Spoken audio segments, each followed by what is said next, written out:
Ladies and gentlemen, allow me to introduce to you CEO of Northrop Grumman, Kathy Warden. Hello, everyone.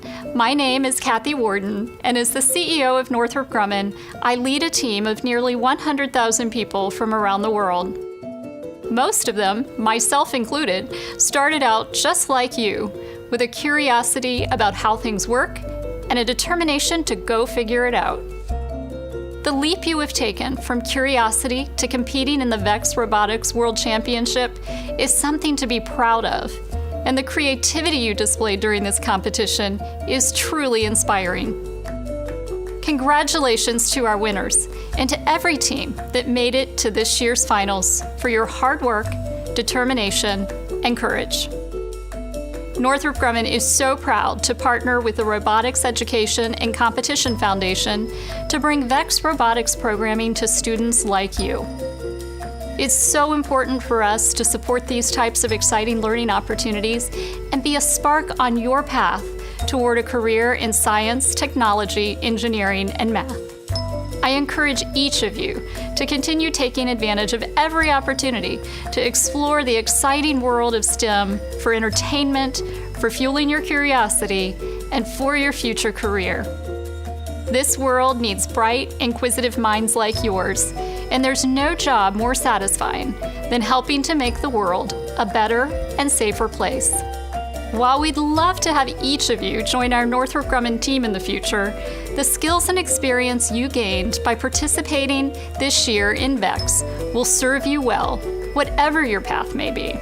Make sure you continue to speak with your VEX advisors and coaches and your teachers, all of whom make great mentors and can help guide you as you grow your passion and discover the opportunities ahead. I wish all of you the best in the future and encourage you to never stop asking how things work or what you can do to make them even better.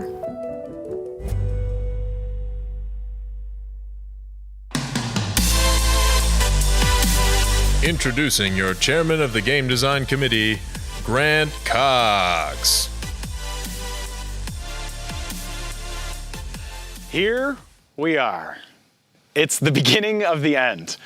We all started this journey together with a driver's meeting on Sunday, and 6 days later, it's time for the overall finals and awards ceremony for our elementary school and middle school VEX IQ Challenge teams. Now, of course, this season was a little different than previous VEX World Championships. I'm not the first, and I won't be the last person to say that. But we had over 13,000 teams competing in all of our programs. During this season, there were over 320 live remote tournament events and over 515 live remote skills events. This gave all of our teams a chance to take advantage of some robotics competition events and opportunities before joining together in this one-of-a-kind culminating event. We have seen over 200 elementary school teams and 250 middle school teams compete in live remote skills. In live remote tournaments, we saw 90 elementary school teams and over 150 middle school teams competing this past week. Plus, there was about another 100 teams competing in the Asia Pacific Championship, whose winners will be joining us this evening to make this a truly global event. This last week has seen over 900 LRT matches, over 2,500 live remote skills runs, about 1,120 elementary and about 1,400 middle school.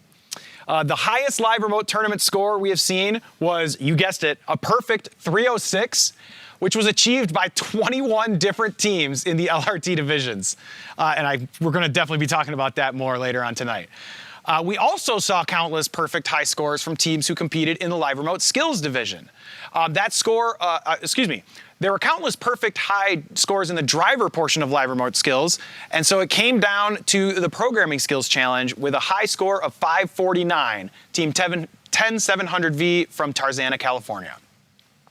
Outside of the competition, we can't forget, of course, the amount of interviews that were conducted to determine all of our award winners. The REC Foundation's Competition Judging Committee and all of their volunteers conducted over 400 VEX IQ Challenge interviews, judging 106 awards, and many of which will be announced tonight throughout the broadcast. Of course, this event did not come without tons, and I mean tons, of hard work and dedication from the staff and volunteers. We've had over 100 staff members and volunteers running this entire event. So if you know any of them or you see any of them, please be sure to thank them anytime you see them. We can also use the event chat for that, or even after the event. This is week 2 for many of those staff and volunteers, and we estimate that about 24,000 man-hours have gone into this World Championship. So remember, we have in-person and remote staff, volunteers, scorekeepers, head referees, announcers, judges, operations staff, camera people, teleprompter operators, and so many others that it came together to make this event possible. We hope to put on the best show and experience for all of our teams, and of course, all of you watching from home. So, from the bottom of my heart, thank you to all of our teams, coaches, parents, and mentors for everything you have done from beginning to end to make this season and this event possible. It was an absolute honor for the REC Foundation and VEX Robotics to serve you this season. This event is for you. But now, we are here, and it's time to get started with the overall finals. So let's get things started by hearing from a team who has competed in live remote skills this whole season, as well as some previous VEX Robotics World Championship winners, to hear what VEX Worlds means to them. I'm just looking forward to Worlds because we get to have a Worlds. I know a lot of people are bummed that we're not getting to come together to have the whole big shebang and things like that, but we get the opportunity to still have this great Worlds competition. So we live at a time that's really interesting where we're trying to be really safe, but all the great technology is available for us where we can still have this competition. I feel really fortunate that all of these kids are getting a chance to compete on a world stage remotely. My favorite part of the VEX World is meeting different people from around the world and learning with people who are also passionate about STEM like us. Being able to learn from each other's unique strategies and robots is a really fascinating experience. For the entire season, I've been watching the progress of Caution Tape Robotics and the Disco Bots, and they've kind of been half of my motivation this entire year. Because of the live remote system, we were actually able to compete in multiple tournaments against each other prior to Worlds. And it was just amazing to be able to compete with someone you had looked up to for an entire year and just see, like, be with them. The impact it had on me was definitely opening my eyes up to the world and seeing, like, our town, since it's so small, there's much more out there that I can explore and see. My favorite part of VEX Worlds is meeting and interacting with people who love robotics just as much as I do. It's like we're part of a community of people who are just like me, even if they're from different states, countries, or cultures. My favorite part about VEX World is collaborating with other teams. It is very fun to work together to try and find the best possible teamwork strategy, and it is even more fun when we are working with teams from different countries. This year, through the live remote tournament system, I was able to meet people from Russia, Canada, Mexico, and other places in the US that were just as passionate as I was. It was like Worlds for an entire year. Thank you so much for giving us these wonderful experiences. And as always, Robotics rocks! Going into our first event, we had no idea what we were doing.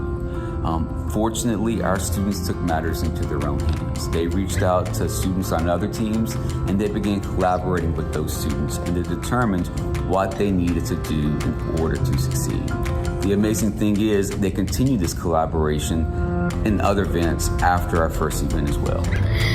The ability for me to compete in skills is that I'm able to show off how good I am at controlling a robot. I mean, it's difficult because the controls are really, really hard to press. But the main purpose is that I'm really able to just let go and just swing it at trying to do something. To compete in that, then when I go, I can get a scholarship as a technologist and an engineer, and I can learn how to have better teamwork with my teammates. The fact that it's fun and motivating for me, I can say. And the best part about it is that I get to meet new people and learn new designs about what other people have built, and with that I can improve our robot. Many of our students come from low socioeconomic backgrounds.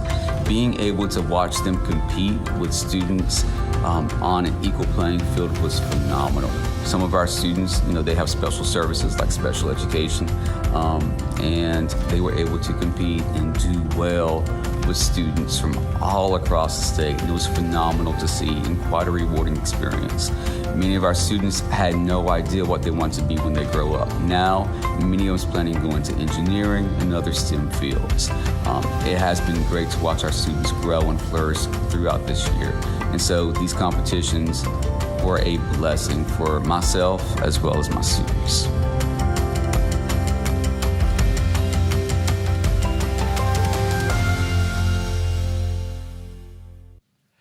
Thank you again to all of our teams, past, present, and future. I cannot wait to crown some more champions tonight who will be included in our pool of world champion teams. So please allow me to introduce to you all our anchor studio, where we are going to be analyzing every match in the overall finals.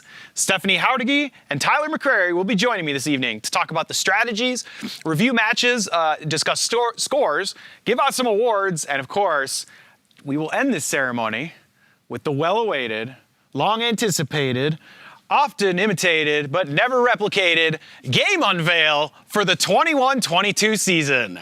Tyler, Stephanie, how y'all feeling about tonight? Oh man, I am so excited. I just want to see these matches. Over the last week, we've been able to see all of these teams joining us and competing in their divisions, and I'm so excited to see all of this come together and these teams duke it out. Like, it's gonna be good. It's gonna be good.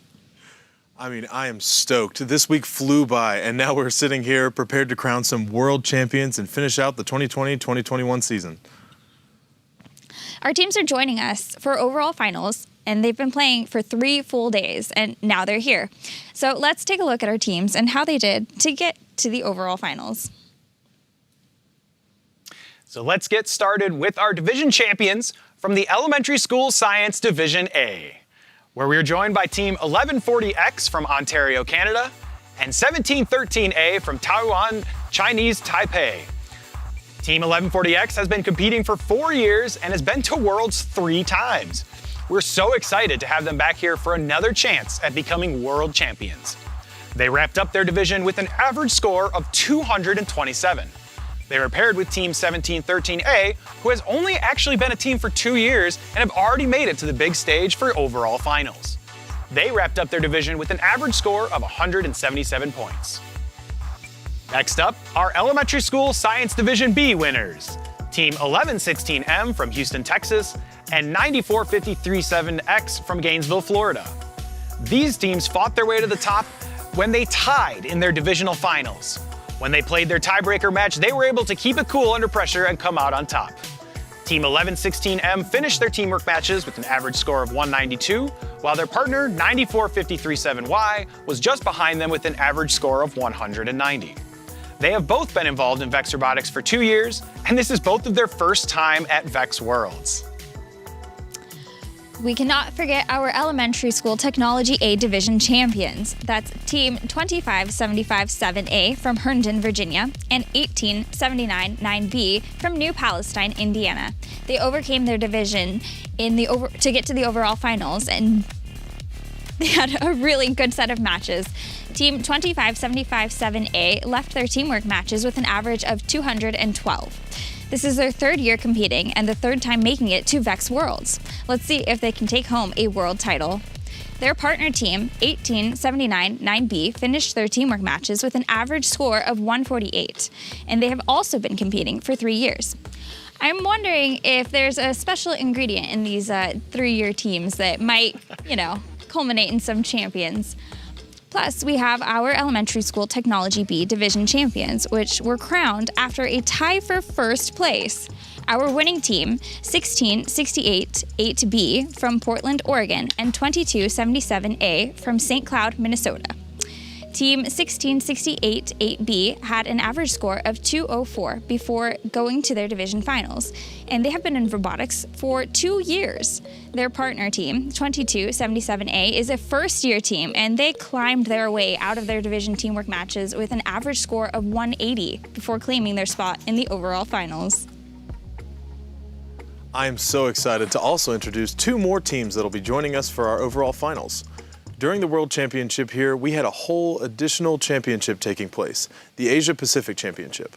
We have two teams joining us from that event, Team 9666A from Shanghai, China, and Team 31888B from Hunan, China. We can't wait to see how they enhance the competition.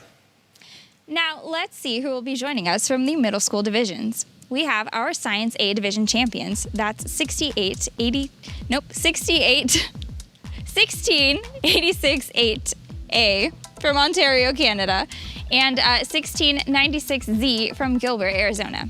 Both of these teams have been involved for 2 years, and this is their second time being at VEX Robotics World Championships. Python finished their teamwork matches with an average score of a 242. Their partner, Overdrive, is going to drive them to the top and try to make themselves the world champions. Also, our middle school science B division champions, Team 11471M from Niagara Falls, New York, and 1044C from Indianapolis, Indiana. Both of these teams are not new to the program and have been involved for over 3 years. They both also wrapped up their teamwork matches with an average score of over 190. This is also Team 11471M's first time at the World Championship, so let's give them a warm virtual welcome. In the middle school technology A division, we have teams 839A from Ontario, Canada, and 66465E from Redmond, Washington. Now, 839A is a team we've been keeping an eye on throughout the competition as they are our VEX innovators. They truly changed the way of the game by coming out of their division after a close tiebreaker. In their teamwork matches, they ended up with an average score of 210 points. Their partners, 66465E, are a first-year team, and we'll be seeing if they can partner with the VEX Innovator of the Year to come out victorious in the overall finals later tonight. Coming from the middle school technology B division, we have teams 33884C from Ormitelia, Finland, and 1140D from Ontario, Canada.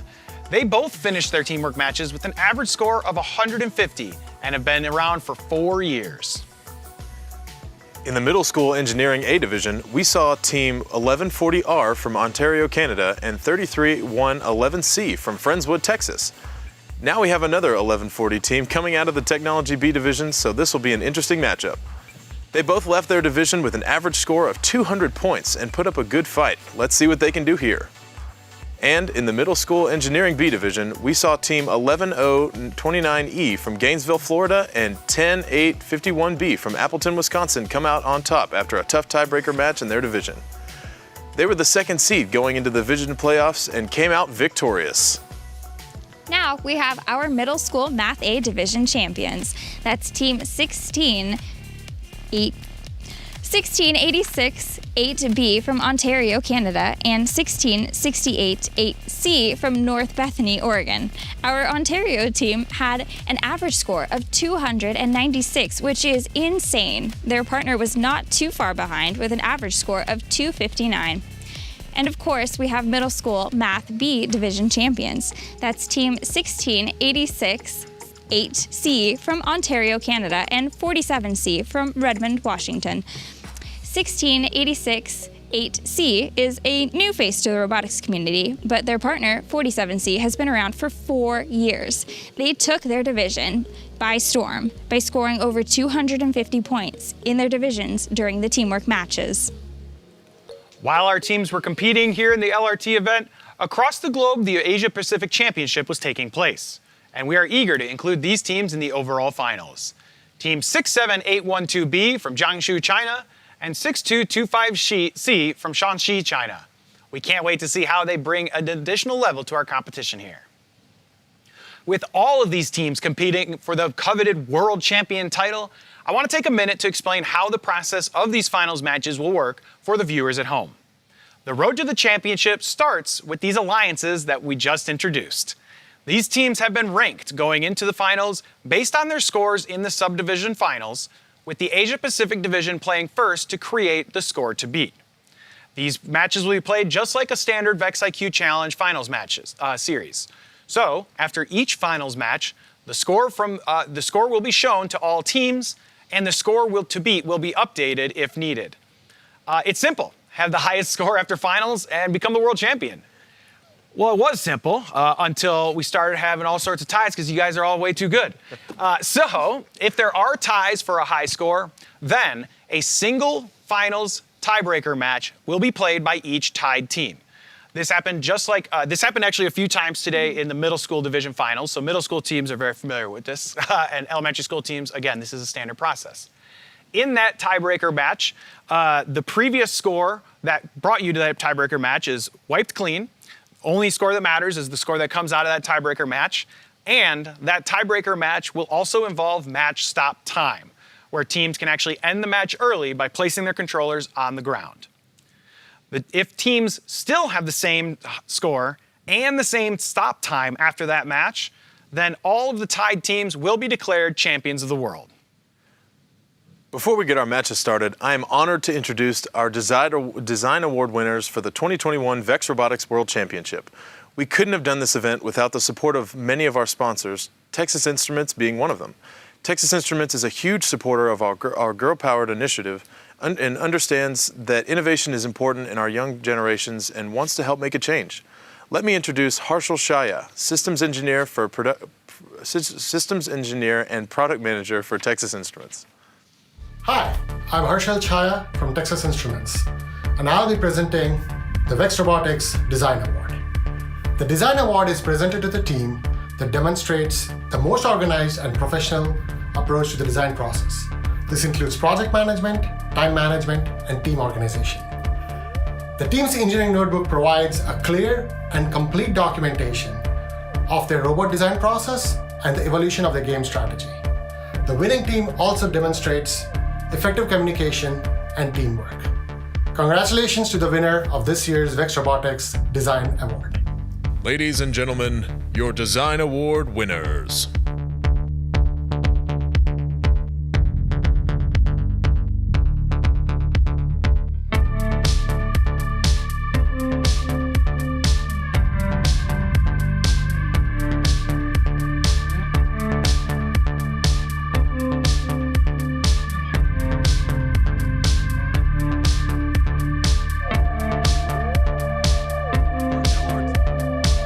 For our elementary school winners, Science 1140X from Ontario, Canada. Technology 92T from Chester Springs, Pennsylvania. Mercury 6699B from Taichung, Chinese Taipei. Venus 6855A from Miami, Florida. Mars 91362G from Chesterton, Indiana. Jupiter 2718Z from Hilo, Hawaii. Asia Pacific, 12699A from Shanghai, China. And for our middle school winners, we have Science, 35594B from Winfield, Alabama. Technology, 71832D from Paraguay. Engineering, 6035A from Collierville, Tennessee. Math, 3033A from Cumming, Georgia. Mercury, 99808A from San Diego, California. Venus, 11108A from Lake Balboa, California. Mars, 28102D from Richwood, Ohio. Jupiter, 6546Y from Singapore, Singapore.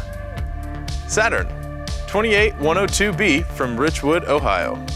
Asia Pacific, 6818C from Jiangsu, China. Congratulations to our Design Award winners. Now it's time for us to start these live remote tournament finals matches. Let's throw this to the REC Foundation studio where we have Dan Troy and Adrian Emerson waiting to announce our first finals match. Take it away.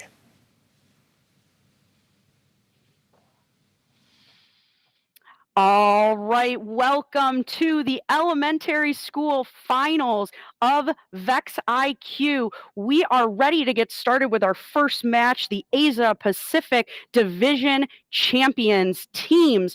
Are you ready to start this match? Let's get going. All right, drivers, get ready in 3, 2, 1. We've got these teams all the way from China on this alliance. Team 9666A, Shanghai Magic Robot A from Shanghai, China, and Team 31888B. They are TEDU, Changzhou. Library Team 2, also from China. They are working on a purple stack in the field, as well as our teal risers. Teams are trying to connect these rows and stack as many risers as they can to get the maximum score possible.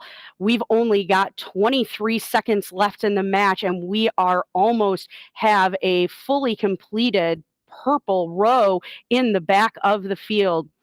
Just 13 seconds left to go in this match. We've got a full purple row. We've got a full orange row and a full teal row. With just 7 seconds left, they've cleared the field and maxed.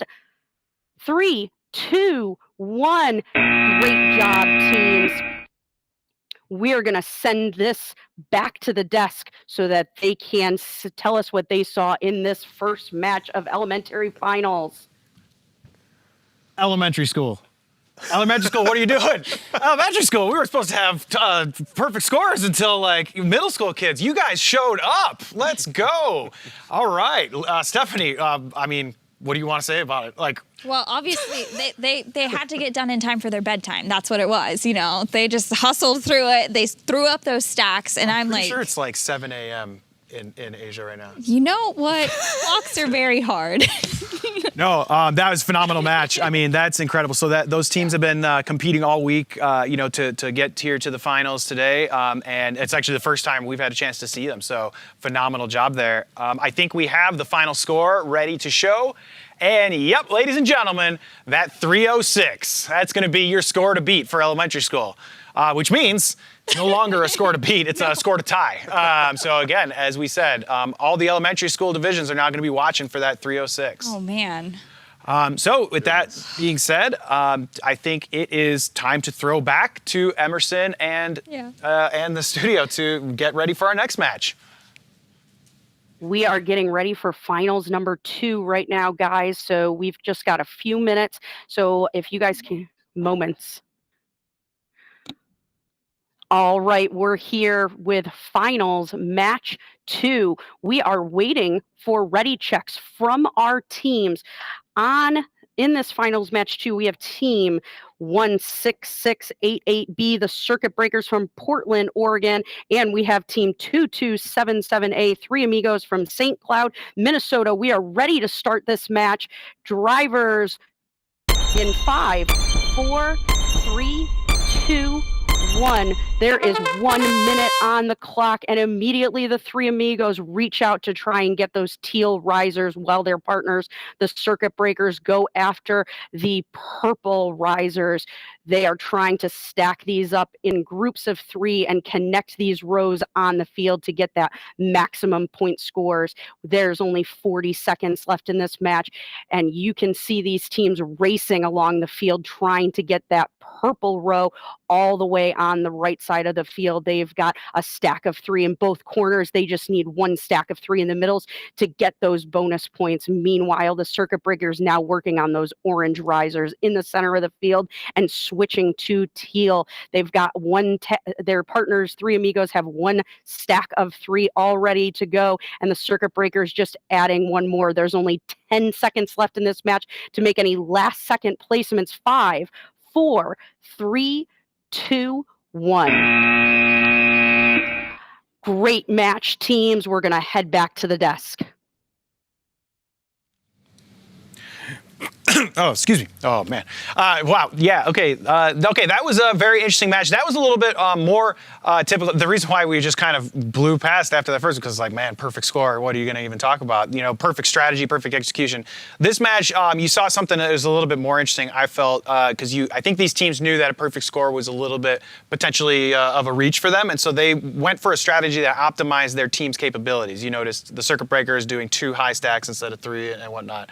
Stephanie, is that what you saw as well? well. Yeah, that's definitely what we saw. They were really just trying to push it, and I think that they maybe flustered themselves a little bit. But when you go out there and you just give it your all and you try your hardest, that is just what it is sometimes, and that's great too, because you're going to have a lot of experiences that are going to teach you a lot, and you're going to walk away from this and you're not going to remember how your robot did. You're going to remember all of the fun times that you had, all the snacks that you had, all the awesome points you got. So that's a good way to end it too. Were you giving out awesome points in IQ as well? I was. I always give out awesome points. Awesome points don't have an actual value, but they're fun to give out.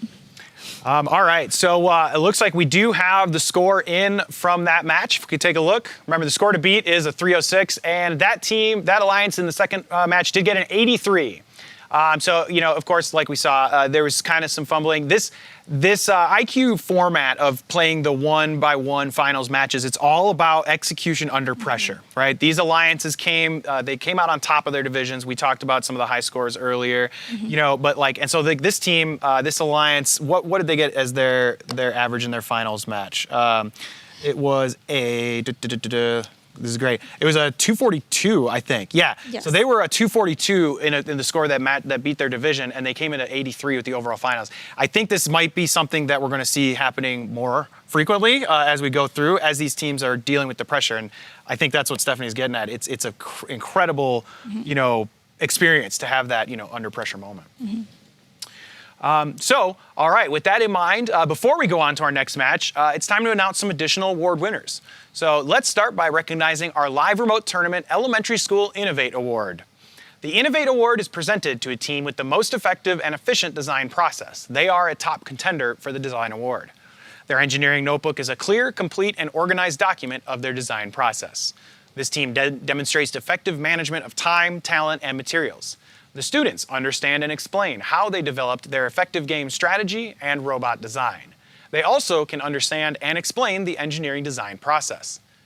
Our Innovate Award winners are, in the elementary school divisions, the Science Division Team 2022C from Seoul, South Korea. Technology Division had 2223E from Palmerston North, New Zealand. Mercury had 27945A from Sunnyvale, California. And Venus had 1069K from Berthoud, Colorado. Mars had 1530A from Ovett, Mississippi. Jupiter had 23272D from Fulton, Indiana. In the Asia Pacific Division, it was 11012A from Beijing, China. So congratulations to all of our Innovate Award winners. We will be giving out additional awards later on throughout the broadcast, so please stay tuned in to see all of the other amazing awards. Now it's time to kick it back to our floor announcers to see if our next teams can beat the current score to beat. All right, we're ready for Finals 3. We've got the Science B Division winners, and we are ready, checked, and we are going to get this match started in 5, 4, 3, 2, 1. In this match, we have Team 1116M, the Rocket Bots from right here in Houston, Texas, and Team 94537X, Mech Monster from Gainesville, Florida. They are working together to try and score as many risers into rows as possible. And right now, we've got one purple stack by the Rocket Bots, followed by Mech Monster. Purple stack right in the other corner of the field. We've got one orange stack in the back of the field, and we are now, the Mech Monster are working on the teal risers. The more rows that they can score is the more bonus points they can get. Right now, we have a high score of 306 in the finals, and we've only got 12 seconds left, 10 seconds left to continue to score. We've got 5, 4, 3, 2, 1. This match is over, and back to the desk while we wait for the scores. It's fine. I was on their divisions. I can probably fake this a little. All right. Too. So, all right. So that was another intense match. Still waiting to find out. At least our program monitors up here. It was kind of tough to see what was going on, but we'll get the confirmation from the floor to find out what happened in that match. So Tyler, Stephanie and I came from a robot team. I used to be a driver. Stephanie was a coach. I think you're a mentor still as well.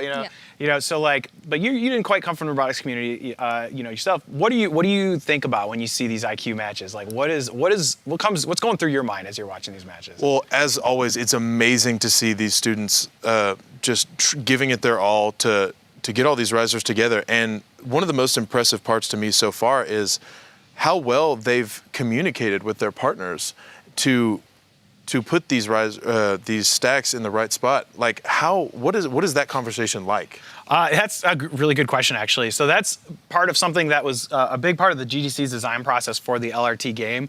Wanted to make sure it was a game that benefited the teams who, took that time ahead of the match to figure out their path planning and determining the right ways to go. We actually saw that a little bit in the subdivision finals earlier today, where teams who maybe didn't have that conversation, it can cost you a match, because if you're double placing risers where your partner is, or you're not paying attention, it can cost you the match. There's actually some really cool stuff on the opposite as well, which we'll probably talk about when we get to middle school, where teams were able to dynamically change their strategy in the middle of the match because of something that happened to their partner. But we'll talk about that a little bit later. All right, it looks like we do have a score from that match. The floor referees and scorekeepers were able to take a look. So do we have the score? It is. So they did get a 243, not quite hitting that 306 mark. Again, with 306 being the score to beat, those divisions are trying to go for the tie and push things to a tiebreaker. So back to you, Emerson and the studio, for our next finals match.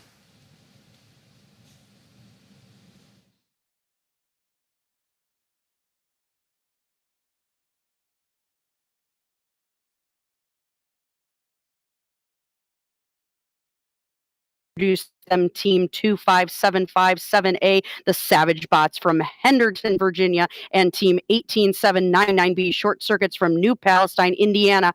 Teams, we are going to get this match started right now in 5, 4, 3, 2, 1.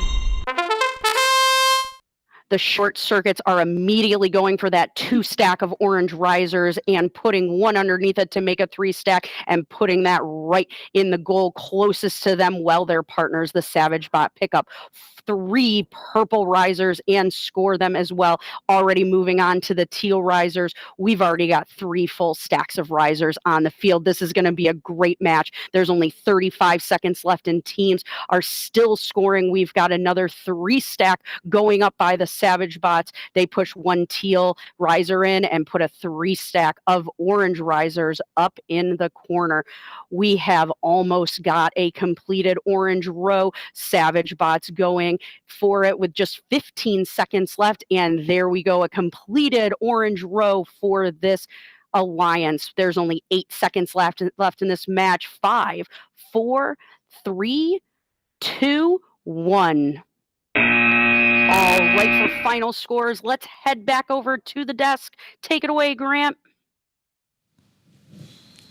All right, that was an intense one there from between the Savage Bots and the Short Circuits. So, Tyler, it's funny, you were asking about the path planning conversation that happens before a match. And unfortunately, that match right there was an example of how crucially important that conversation can be. You definitely saw that the teams had a plan that, they were comfortable with and felt like they knew what they were planning on going in. But when I'm not sure if one of the purple stacks got placed in an incorrect place or something, I saw Short Circuits going all the way across the field when there was still a single riser left on the other side. So it was a very, very close match, very well played. I don't know, Stephanie, what did you see in that match? Again, just like that's like one of the better demonstrations of a communication and the importance of communication in robotics. I feel like that's something that is sometimes not as emphasized, and the ability to communicate with your partners and to express what you need of them is not something that is easy. So, talking strategy beforehand, that's always, a good idea. And then also backup plans. It's always great to have like plan A, B, C, D, all the way to Z. Yeah. So, Absolutely. Mm-hmm. All right. So. All right, so it looks like we do have the score ready. Remember, of those divisions, the score to beat was a 306. We're trying to see if we can tie it. We did see that, there might have been some communication issues. Do we have a score ready? And they did not quite get the 306. They got a 179. So that means, or no, they got an 83. 179, excuse me. All right, that means it's about time. No, we're going to awards. Yeah, so I was really impressed with all of the teams that we have seen today so far. And, you know, I can only imagine how much the tournament will be heating up as we make our way past to our next elementary school match. But before we get started with that match, let's take a look at one of our team's robot reveal videos. We have the robot reveal video for Team 839A from Ontario, Canada, who competed in the Technology A division.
All right, I do love those videos. 839, shout out to James. Love those videos, especially when they're coming out of the IQ programs. So, without further ado, we are about ready for our what could be our last elementary school match. Remember, score to beats 306. This last division, those first couple divisions, they had some issues under pressure, but this last division, Science A, they in their final match scored 276.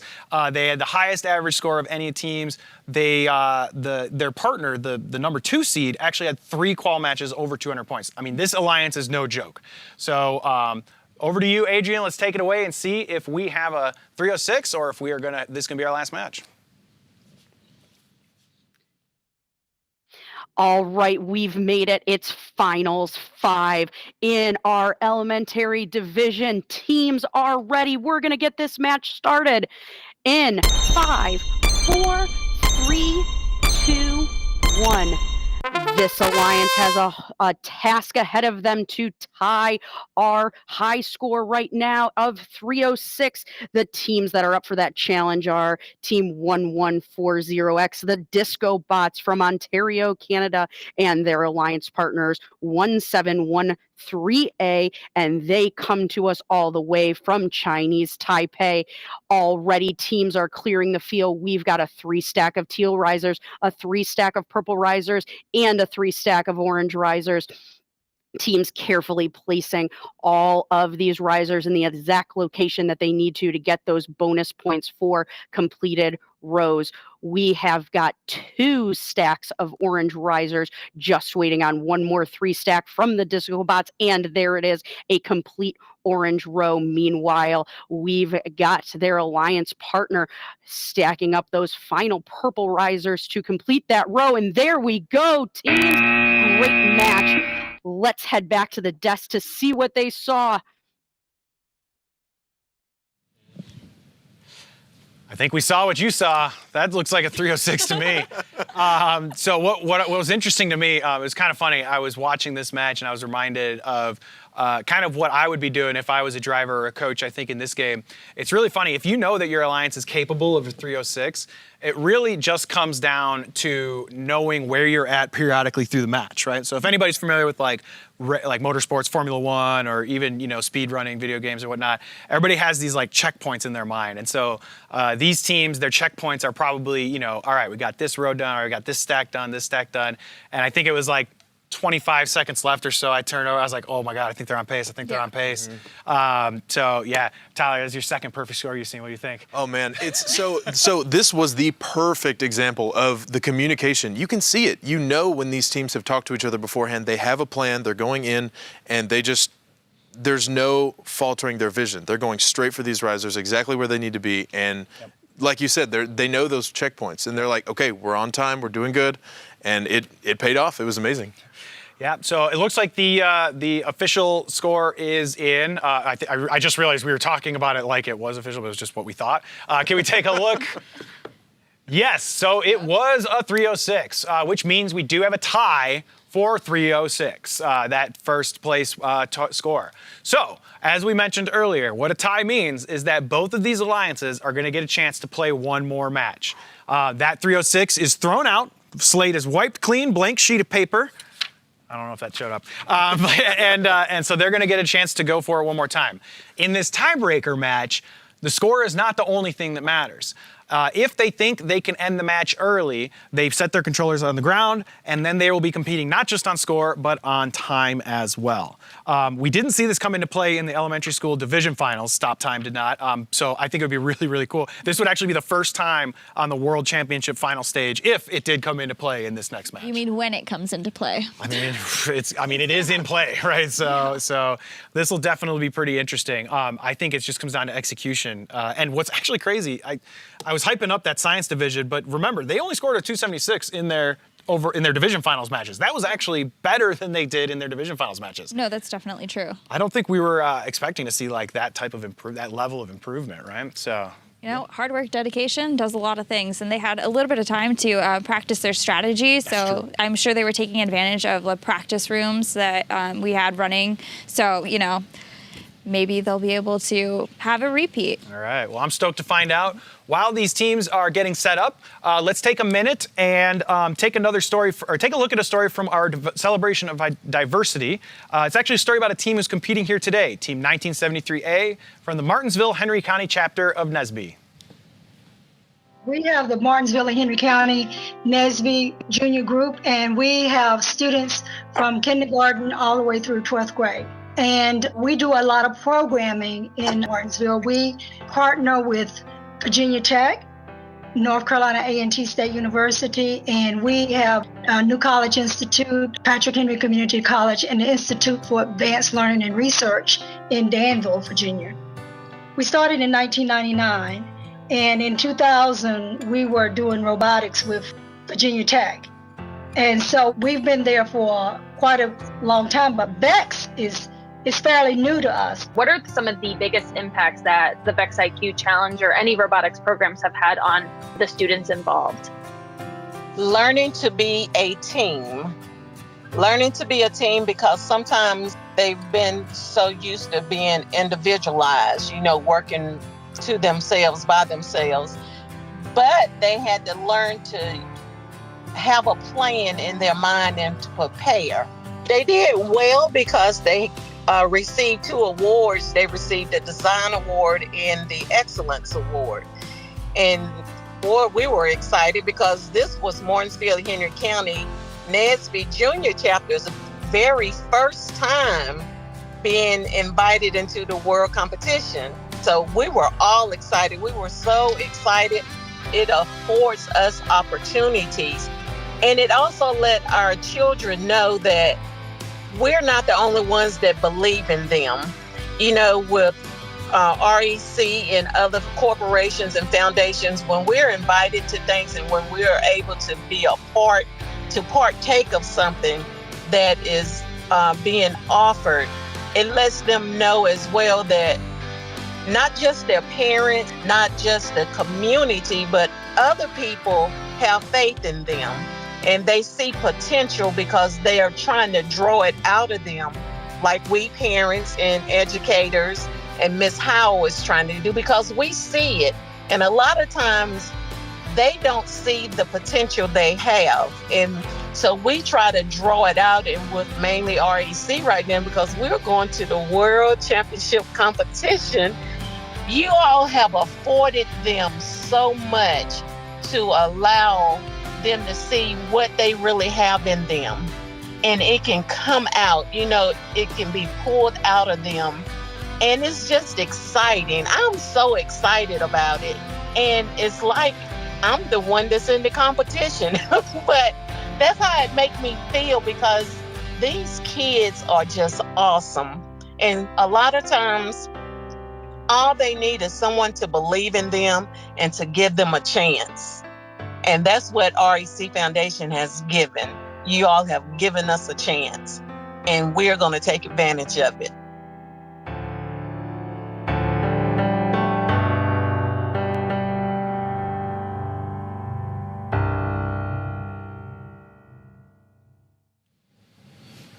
All right.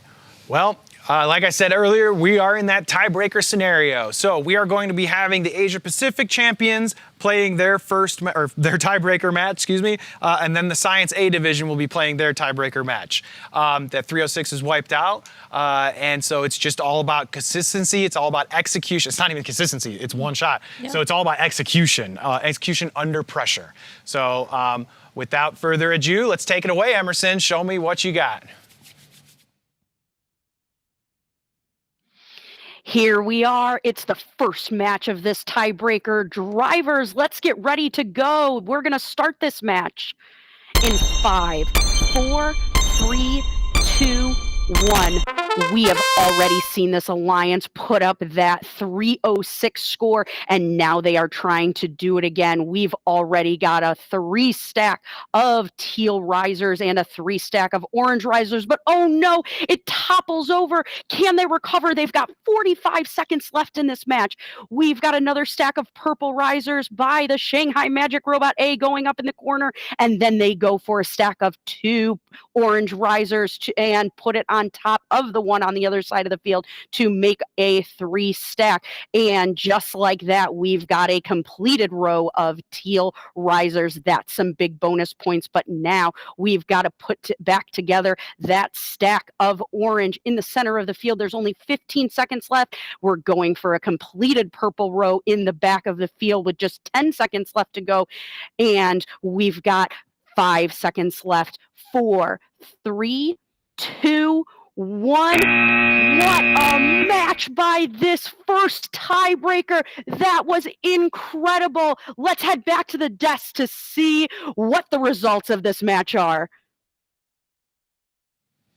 All right. Wow. What an intense match. Well, it was crazy. So I was talking as it was going, or as the match was going, I was kind of wondering why, they were making some of the moves they did, especially that left team, the Shanghai Magic Robot A. Then I noticed that not only did the topple, get rid of the goal in the center, goal E, but it also offset the goal down in the bottom center. So it was a really cool last minute clutch move by their partner. Mm-hmm. I was super noticing how different their robots look. They are just so much more robust than the ones that we were seeing in our divisions. I don't know if you noticed that, but they look like they're thicker and they're more sturdy, which I think enables them to drive a little faster and to grab those risers and make those stacks with a little more stability. So could be. We were also talking about how the low, the robots that are a little bit lower and have a lot of weight down low, it gets their center of gravity down low, gets them a little quicker in the corners, and maybe makes them a little more stable. But I will say. So it does look like the scores are in. If we could take a look. Yep, that's a 306 for them.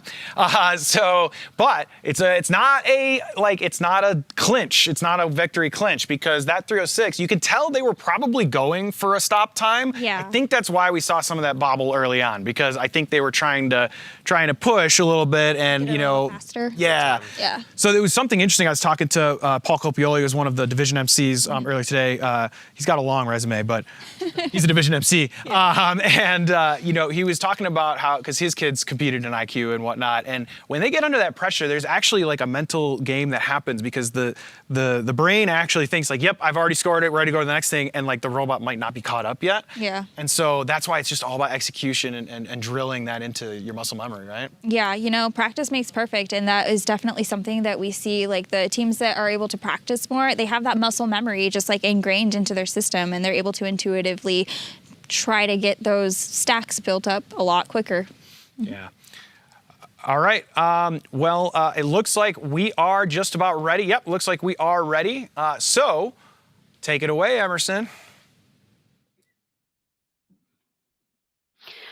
All right, if that last match wasn't exciting enough, we've got another tiebreaker match coming up, and our teams are ready. We're going to get this match started in 5, 4, 3, 2, 1. This is the last match. This is for all the marbles. Teams are trying to get a 306 score with any time left on the clock to be able to overtake that amazing alliance that we just saw. We've already got 2 3 stacks on the field, 1 orange, 1 teal, and we've got the disco bots going after a purple stack, as well as their partners going after a purple stack as well. Where are they going to place them? We'll find out right now. We've almost got a full purple row. We've almost got a full orange row. The disco bots going in for the 3 stack of orange, and 1 falls off. Devastating for this alliance. Can they recover? They've got another orange stack going up right in the center of your screen, as well as a teal stack going up. 1 falls from that stack as well. There's 9 seconds, 8 seconds left in this match. Teams placing their last risers. 3, 2, 1. Let's head back to the desk and see how this match turned out. That is tough. That is tough. You know, you before the match, you're talking about, you know, practice makes perfect, whatnot. But man, does all the practice in the world? I can speak from experience. All the practice in the world can't prepare you for being on the moment, on the spot, World Championship Finals. Like, it's an intense moment for these kids, right? Oh yeah. So before this match started, I looked at you and I said, Stephanie, so you're in this position, you're playing second. Do you go for? You know that a tie gets 2 world champions. You know that going for stop time, you know, gets it. I said, do you go for the tie? Do you go for the 2 world champions, or you go for stop time? That's a super tough question. So on the one hand, like, sharing is caring, but on the other hand, it's VIQC, and the C is for competition. So I kind of feel technically, but well, true. It's all right. But you know, I think that it's probably something that, like, you want to give it your all and leave it all on the floor. You don't want to live like looking back and thinking, could I have done better? Yeah, I think that leave it all on the floor, or leave it all on the table is definitely the mentality that if I was a coach, I'd probably go with. But unfortunately, we did see some, you know, unfortunate hesitation there, and we do have the scores in. We take a look, and that was a 213, which means we do have official World Champion Alliance coming out of the Asia Pacific Division. It was our teams coming out of the Asia Pacific Division there. So congratulations to y'all. I'm kind of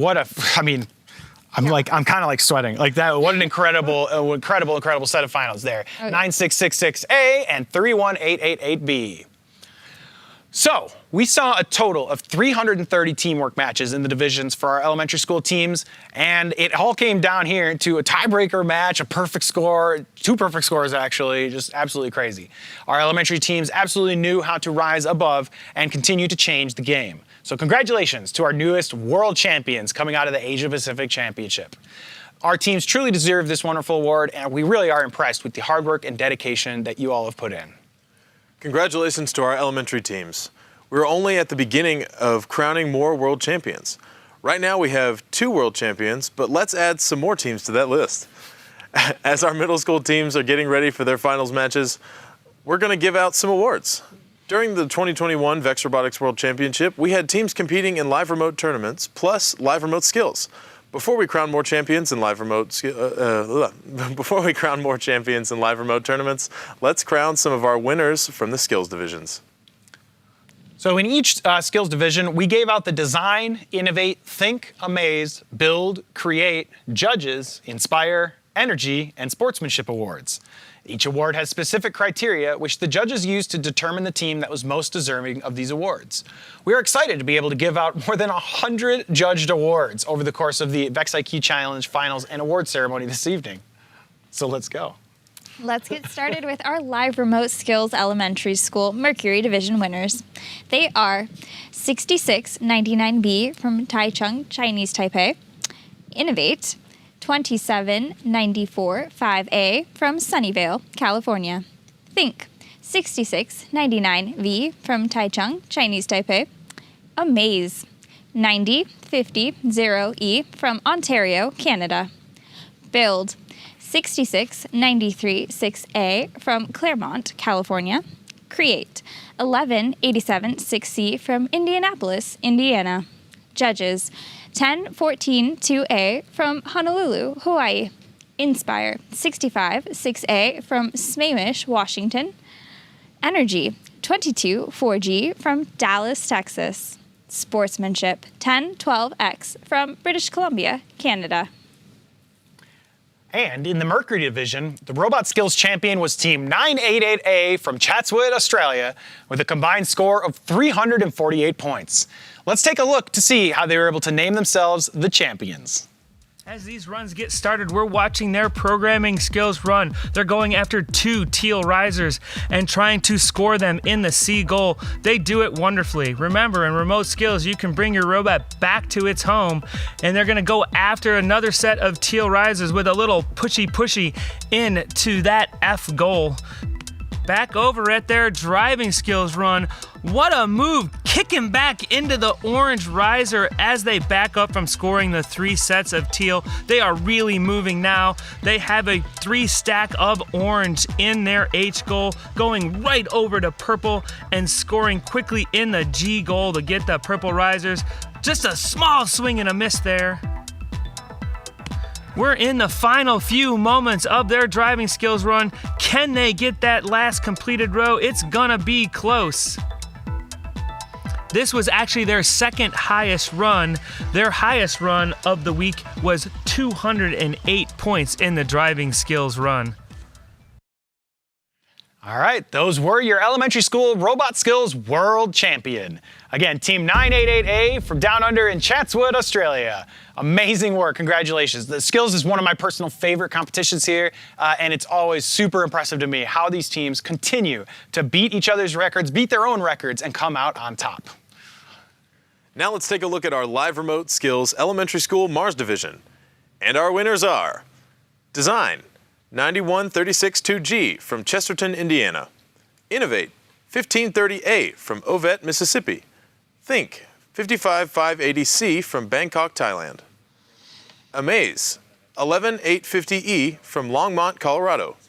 Build 72801B from Russellville, Arkansas. Create 2420E from Las Vegas, Nevada. Judges 17760F from Washington, District of Columbia. Inspire 5164B from Pacific Palisades, California. Energy 37023A from Eminence, Indiana. Sportsmanship 1993G from Friendswood, Texas.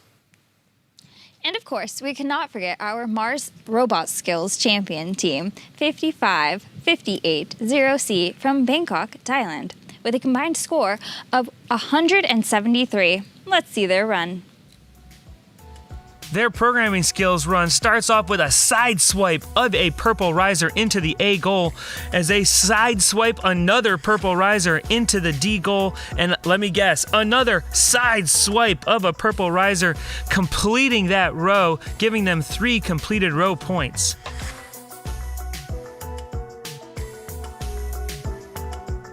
And they're gonna try to get some completed stacks in that completed row. You can see they already have 1 completed stack in that row. Can they get another one to get another 30 bonus points?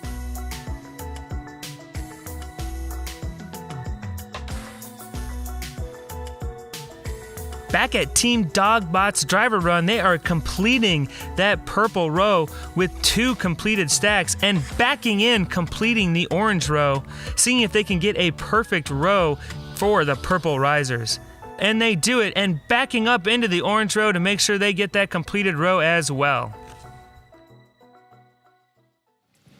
Wow, that was amazing. We had a lot of actions in our LRS divisions. Now, let's take a look at our final live remote skills elementary school division, Jupiter. And our award winners are Design, 2718Z from Hilo, Hawaii. Innovate, 2327-2D from Fulton, Indiana. Think, 5573-5A from Miami, Florida. Amaze, 6766-0A from Rihumaki, Finland. Build, 2774G from Jackson, Tennessee. Create, 2123-4A from Salem, Oregon. Judges, 81510C from Hutto, Texas. Inspire, 7233A from Gardnerville, Nevada.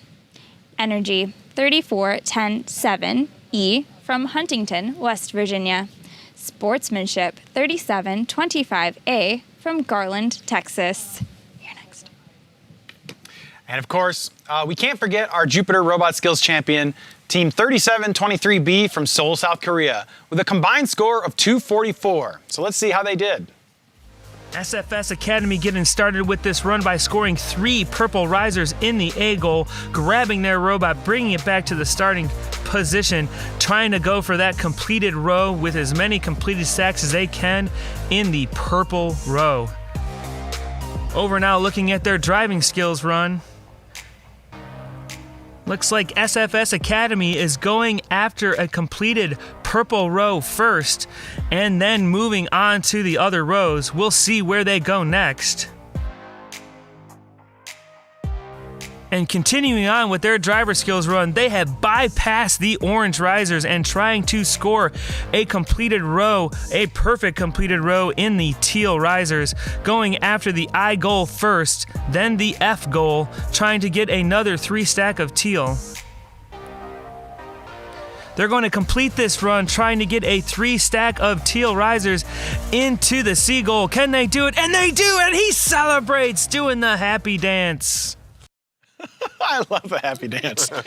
All right, let's see our live remote skills elementary school Venus division, where our award winners are, for the Design Award, 6855A from Miami, Florida. Innovate was 1069K from Berthoud, Colorado. Think was 10142X from Honolulu, Hawaii. Amaze was 2420D from Las Vegas, Nevada. Build was 7700V from Rolling Hills Estates, California. Create was 91362B from Chesterton, Indiana. Judges were 7707V from Zionsville, Indiana. Inspire was 1012T from British Columbia, Canada. Energy was 415D from Elkhorn, Wisconsin. And Sportsmanship was 26194A from Leo, Indiana. And of course, we can't forget our Venus Robotics Skills Champion team, 10142X from Honolulu, Hawaii, with a combined score of 210. How did they achieve this score? Let's take a look. Robots starting out going after the teal row, going after 2 teal risers, stacking them on top of that single riser in front of the goal, and pushing them in for a 3 stack of teal. Sliding across their field with their sideways drive, pushing in 1 more teal goal and getting another because that will get them a connected row. Green Tigers Team X complete that teal row, giving them 2 30-point bonuses, but that is not enough. With 30 seconds on the clock, they're going after that 3rd set of teal risers, and they do a perfect row of 102 points. They are gliding across the field, going after the purple riser row with 15 seconds left. And we're back at their driver run with just under 7 seconds left. Can they do it? Can they complete the row and get 2 more completed stacks? They do. Congratulations to all of our elementary school winners. Now, we did have some additional teams and awards given out at the Asia Pacific Championship, so let's take a second to showcase those winners. The Design Award was 12699A from Shanghai, China. Innovate was 11012A from Beijing, China. Think was 91888F from Tianjin, China. Amaze was 12609A from Beijing, China. Build was 899D from Guangdong, China. Create was 66699C from Jiangsu, China. Judges was 97968D from Jiangsu, China.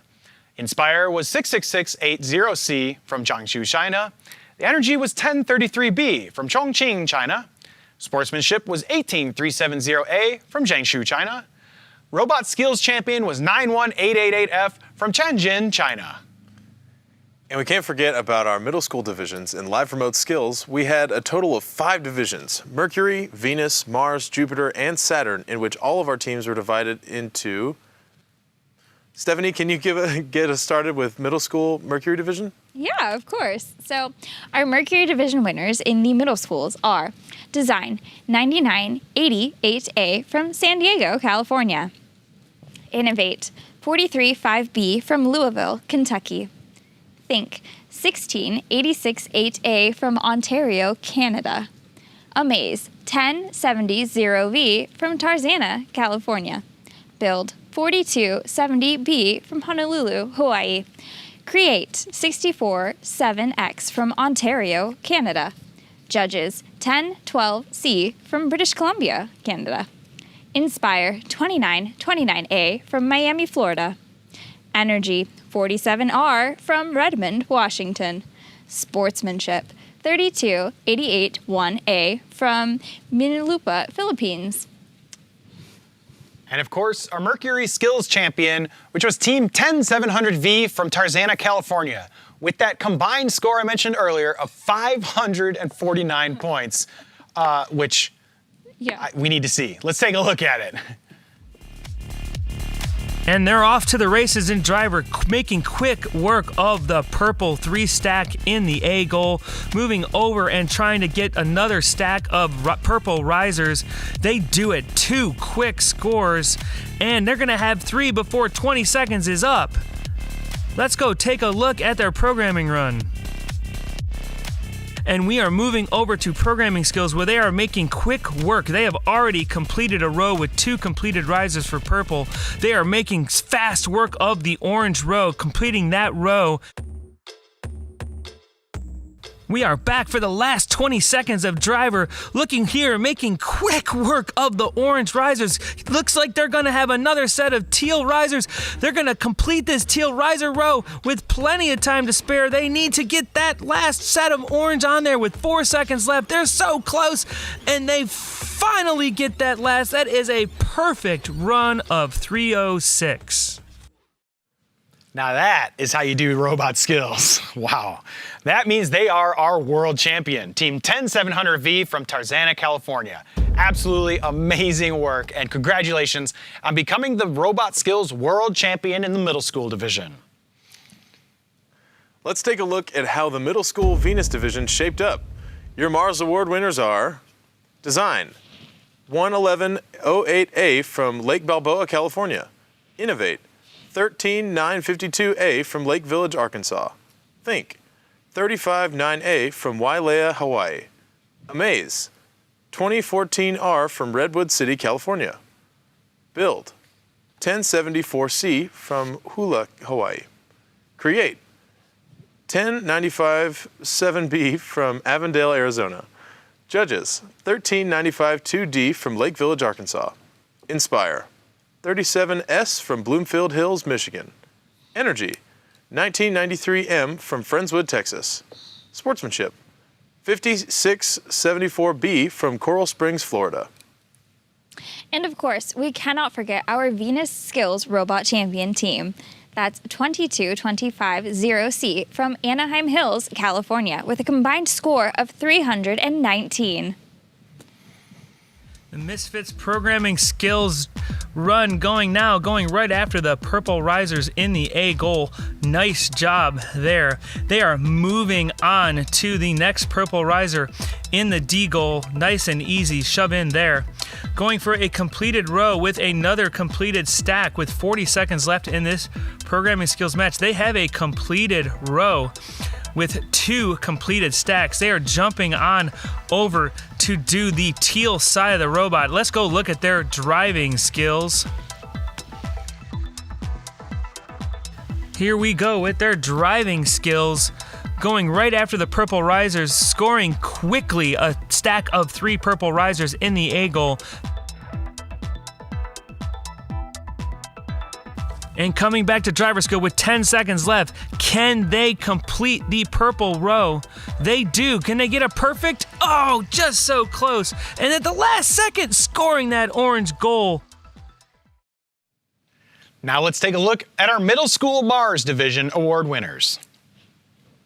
The Design Award was 28102D from Richwood, Ohio. Innovate was 38298E from Miami Lakes, Florida.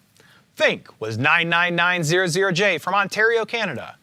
Amaze was 9007K from Cumming, Georgia.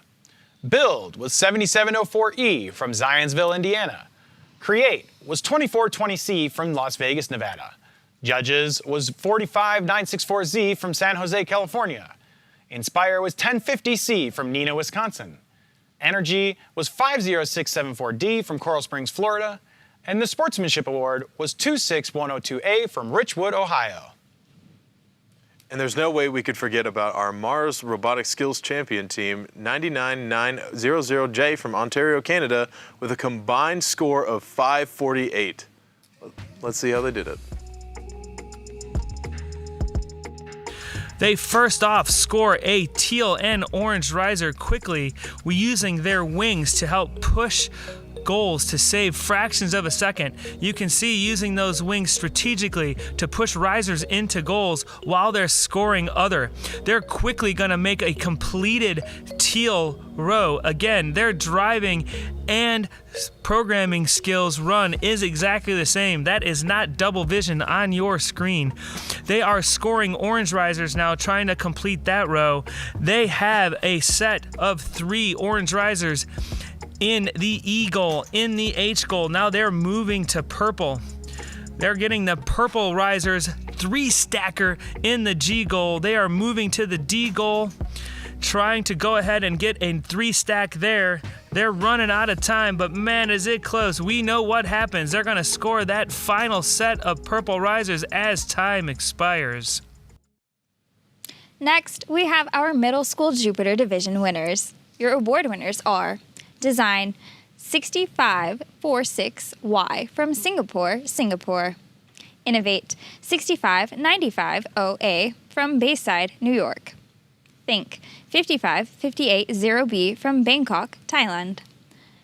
Amaze 13765A from London, United Kingdom. Build 7074W from Kapolei, Hawaii. Create 11110X from Henderson, Nevada. Judges 17760G from Washington, District of Columbia. Inspire 4613E from Hornsby, Australia. Energy 48466B from Indianapolis, Indiana. Sportsmanship 10786R from Verona, Pennsylvania. And the Middle School Jupiter Robot Skills Champion was Team 13765A from London, United Kingdom, with a score of 211. Let's see how they became victorious. Getting started with MTS's driver run, they quickly get a 3 stack of purple risers in the A goal, moving over to the D goal, trying to get another stack of 3 risers, going after a completed row and 3 completed stacks to give them a maximum row score of 102 points. They have the D goal filled with 3 purple risers and making it quickly to the G goal and finally getting those 3 risers on that G goal, making a completed row. Moving over to the teal goals, moving over to the teal risers, trying to get that completed row, and they get a 3 stack with 15 seconds left. Trying to get that row completed to get those bonus points. It looks like they're gonna get 2 completed stacks in that row, and they do. Can they get another completed stack with time running out? They do complete the row and have 2 completed stacks. And our middle school Saturn Division winners are Design 28102B from Richwood, Ohio. Innovate 94927C from Morgan Hill, California. Think. 508one F from Pembroke Pines, Florida. Amaze 17760B from Washington, District of Columbia. Build 15685C from Garden City, Kansas. Create 99905N from Collierville, Tennessee. Judges 40129A from Naboul, Tunisia. Inspire 1050A from Neenah, Wisconsin. Energy 64731Z from Mosquera, Cundinamarca, Colombia. Sportsmanship 51212C from Hutto, Texas. And our Saturn Robot Skills Champion is Team 55580A from Bangkok, Thailand, with a combined score of 146. Starting off their programming run on the purple side of the field, but going after the orange risers, sliding that into position in the B goal and backing into the purple riser, scoring in the A goal. Back here at Driver Skills, they are taking their time with those teal risers in goal C to get a potentially completed stack. Side swiping a goal into the F goal and another side swipe into the I goal with getting a completed row, which gives them the 30 bonus points for that completed teal stack.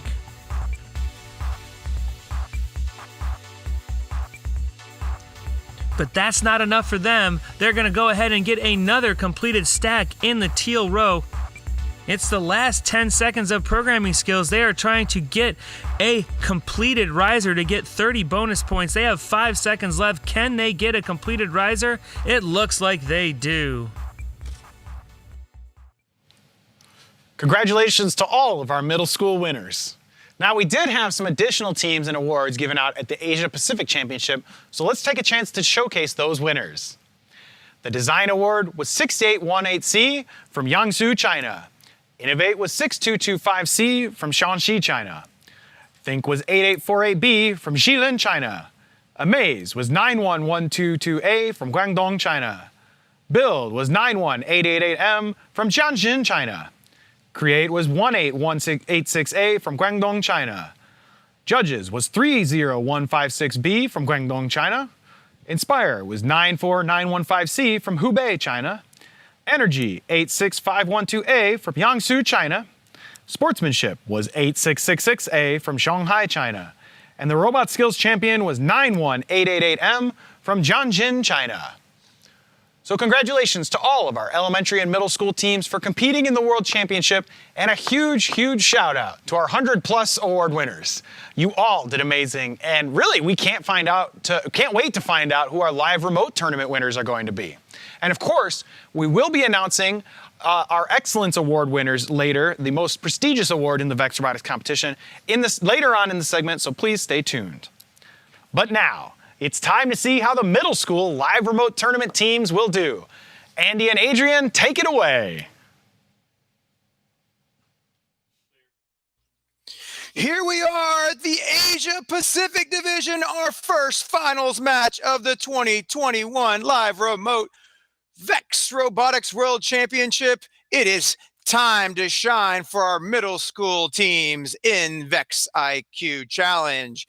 Introducing Team 6225C, Team Robo from Shaanxi, China, and their partners, Team 67812B, Eagle Dad from Jiangsu, China. Teams, prepare to drive. The drive is going to you now, and we'll start this match in 5, 4, 3, 2, 1, and go. Both teams starting on opposite side driver stations. The 67812B team going straight for the teals, grabbing a double stack on top, a single stack on bottom, and a triple stack in the end in goal G. It looks like they're going the vertical columns with teal, orange, and purple on the right. Another triple stack quickly grabbed by 67812B, their partner 6225C, complementing it perfectly, almost synchronized drop in the C and I goals. A single goal, a single riser in goal F as 67812B drives away with it. with a triple orange stack. They are coming back. They did not forget it. 14 seconds left, and the purples are done. That's a triple for the purples, a triple for the teals. Can they finish the orange for another triple with 5 seconds left? They are looking to finish with goal E with an insurance policy. 1 second left, and time. The controller's on the ground before the buzzer. It looks like we've got a 306 desk. What do we have? Stephanie.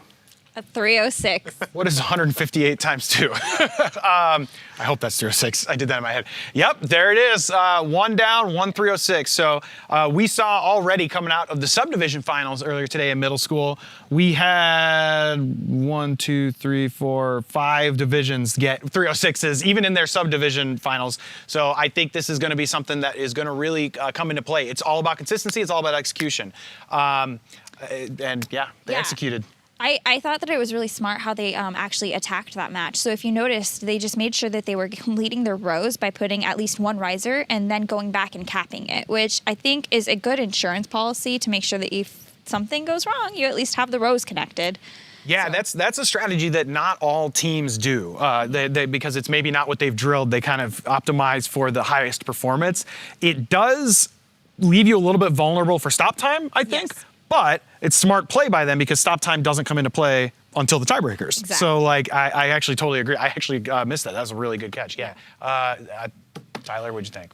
I mean, in this match, I noticed a team do something that I have yet to see so far, and that just may be me, but they had 2 purple risers in their claw, and then in order to at least place one riser in a goal, they scooped up an orange, set it in the middle goal, and then went about their business. So this goal had a score in it, and then just moved on, and then came back to it. It was amazing. Yeah, and that path planning, because it might not be intuitive, you're picking up opposite colors or whatnot. So totally.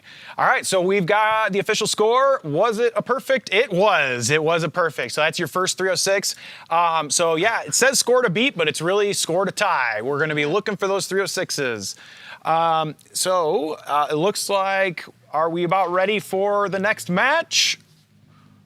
We are not. All right. So we were talking during the break. Tyler, you asked me something. How did you phrase it? The question that I had after the elementary division was, how do you feel about ties? Yeah, because they have such they have such a huge impact on how we're conducting these competitions. How do you see them? It's a really good question, and it's a tough one to answer, especially after the very first match. I'm kind of predicting there's going to be ties. I mean, there's going to be 306s. These teams all got 306s in their subdivision finals. I think it's a testament to kind of the execution of these teams and how consistent they're able to be.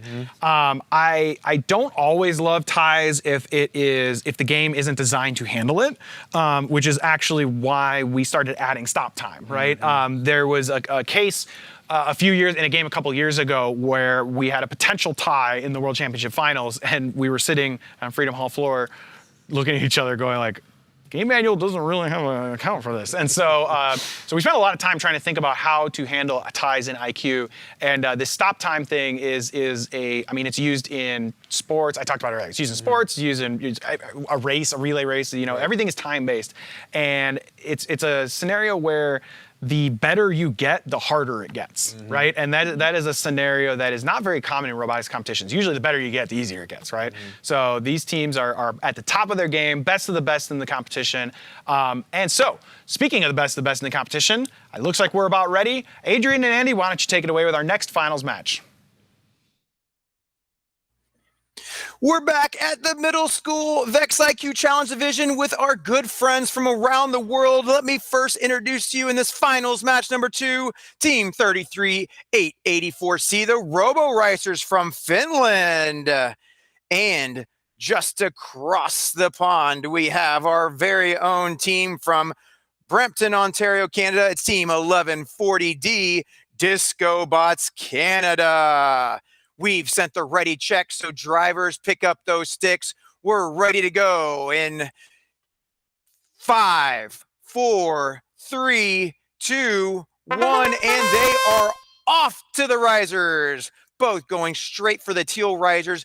The choreographed dance practiced probably multiple times over the last 24 hours. These teams partnered and played over the last 2.5 days, at least 2 other times in the finals and before.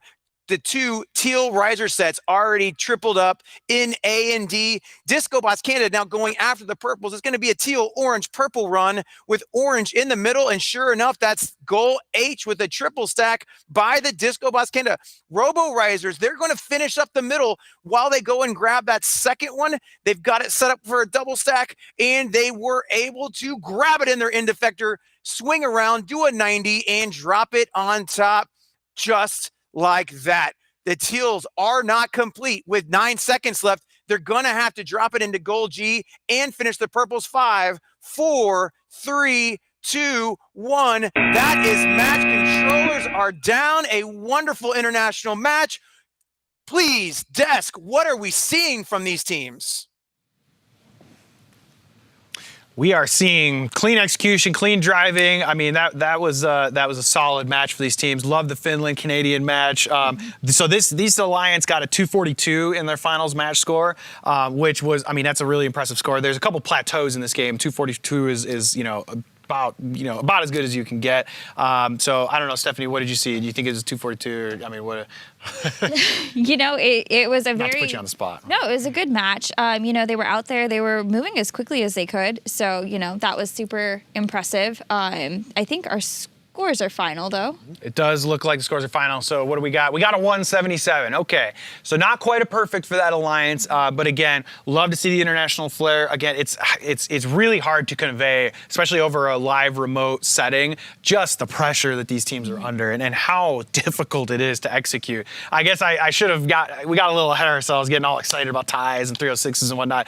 Just that Asia Pacific elementary school team got me all excited, right? But it's important to underscore the just immense pressure these teams are under. I mean, these robots are, they wear down, the fields wear down. Sometimes the risers land a little bit different. I mean, these teams it's not just click go and run, right? They're having to adjust things on the fly, not just as their own robot performs, but also their partner performs, right? Yeah, that's absolutely true. Yep. So it looks like we are about set for finals match number 3. Why don't we take it away, Andy and Adrian? And we are here with the 839A Tech A division. Team 839A Caution Tape Alpha from Markham, Ontario. We saw their robot in the reveal just a few minutes ago. Moonwalker. Their partners from Redmond, Washington. Team 66465E X Machina. We are so excited here on finals match number 3. The bar is set fairly high. These are the teams to knock it down. Teams, we are going to get you ready, get you set, and we're sending you the driver signal. Here we go in 5, 4, 3, 2, 1, and go. That is the sound to send the robots to town. Teals being grabbed by Ex Machina. Dropped in goal A with less than 7 seconds off the clock. They already have their first triple stack. Caution Tape Alpha going for those little more difficult purple risers into goal I. It does give them a little bit of security time to work through these orange risers. Ex Machina complementing that purple riser set with a triple stack in goal C. It looks like they're going to do a single riser drop in goal F. Come back to that later as they grab a triple stack of orange and dropping it in goal B. What is this? Is this going to be it? Caution Tape Alpha quickly doing not only a triple stack in D, but G. They were able to do 2 triple stack teals in less than 10 seconds. We have 11 seconds left. Is this going to be a 306? It's looking so close. It's 8 seconds left. They are done. They've already got Caution Tape Alpha putting their controller down. Ex Machina, they're doing it. They did it in 3, 2, 1. So much confidence there. Doing the dance. We're happy here. Desk. Tell me what the dance is. I don't know. You put me on the spot. I don't know what the dance is. Ex Machina Wiggle. Oh, man. Is that what it is? The Ex Machina Wiggle? All right, we'll call it that. It is now. It came to him. All right, well, there it was. So that was intense. Man, both of those teams, super fast. That caution tape Alpha Robot is so clean, so fast. Those drivers, they were ice cold all through quals, all through division subfinals or whatever. I mean, Yeah, that was a lot. I mean, and they handled it really smartly too. So like the purple risers are the ones that don't have any that are pre-stacked, and they were like, let's get those out of the way first, and then we'll move on to the easy ones. But almost didn't. They kind of bobbled that far right one, yeah, but Cold Spring was able to catch it. They saved it. It was fine. They did, yeah. All right, let's take a look. We do have a final score in, and they got that 306. We need a 306 dance, man. That was awesome. We can just copy the Ex Machina Wiggle. Ex Machina Wiggle. 306. That's going to get me. We did that on camera. All right. We did that on camera. Oh, my goodness. I got nothing. I wish I had some of Andy's puns. I heard him talking about putting the one riser in, and it bought him a little security time. Do you think that was a caution tape pun? Security time pun? With Andy, it's probably a pun. Yeah, I bet it was. I hope it was. Yeah. All right, Pun Master. I think we're all set for finals match number 4. Take it away, Andy Shafts. We are live in match number 4. It is Science B, Team 11471M. On the left-hand side of the screen, it's the bots with Robot Takashi from LaSalle Preparatory School in Niagara Falls, New York. Their partners on the right-hand side, it's Team 10404C, Cold Spring. The robot's name is Eaglebots, and they're coming to us live from Indianapolis, Indiana. Can we see this team bust out with another high score like they did in their division finals? It is time for them to shine. Let's kick it to you. We are sending you the signal in 5, 4, 3, 2, 1, go. The engines are electric and they are on fire. The orange double riser grabbed by the bots, place on top, and they are leaving their double stack risers for later. Turning around, doing a 180, grabbing the double teal, putting a single teal underneath, and they are going left to right risers. This is actually one of my favorite ones to watch because it is unique. The left to right riser rows are so much fun. We've got Cold Springs with a triple stack of teals, placing it in goal F. We are 1 teal stack away from a complete row, 1 purple stack, and 2 orange stacks away from complete rows with 16 seconds left. The double stack of teal complemented over here by bots. Bots going back to the middle goal, goal E. Orange triple stack placed by Cold Spring, put down perfectly. 3 seconds left. Will they be able to finish? 2, 1, and remote's down. And a fall at the goal H. Will that affect him? We will see. Field desk, where are we with that? What was that last second about? I don't know. I'm kind of hoping you'll be able to tell me, Andy.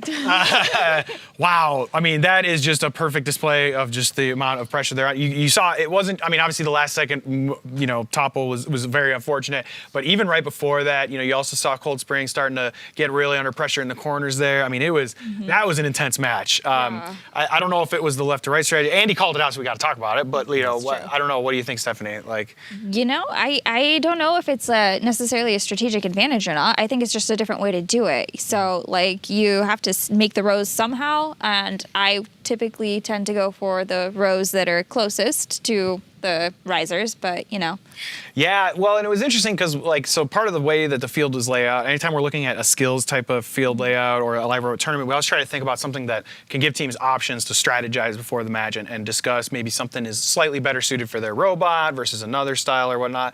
I don't know if it panned out in that match, but it was very interesting. And what was crazy was this alliance, so I noticed my notes as the match got started. This alliance was a amazing alliance. Both of those, they were actually one of only 3 alliances who both had perfect scores in their quals. This alliance, both the teams had 3 perfect scores in the quals. They got a perfect score in their division finals, and then again in the tiebreaker match of their finals.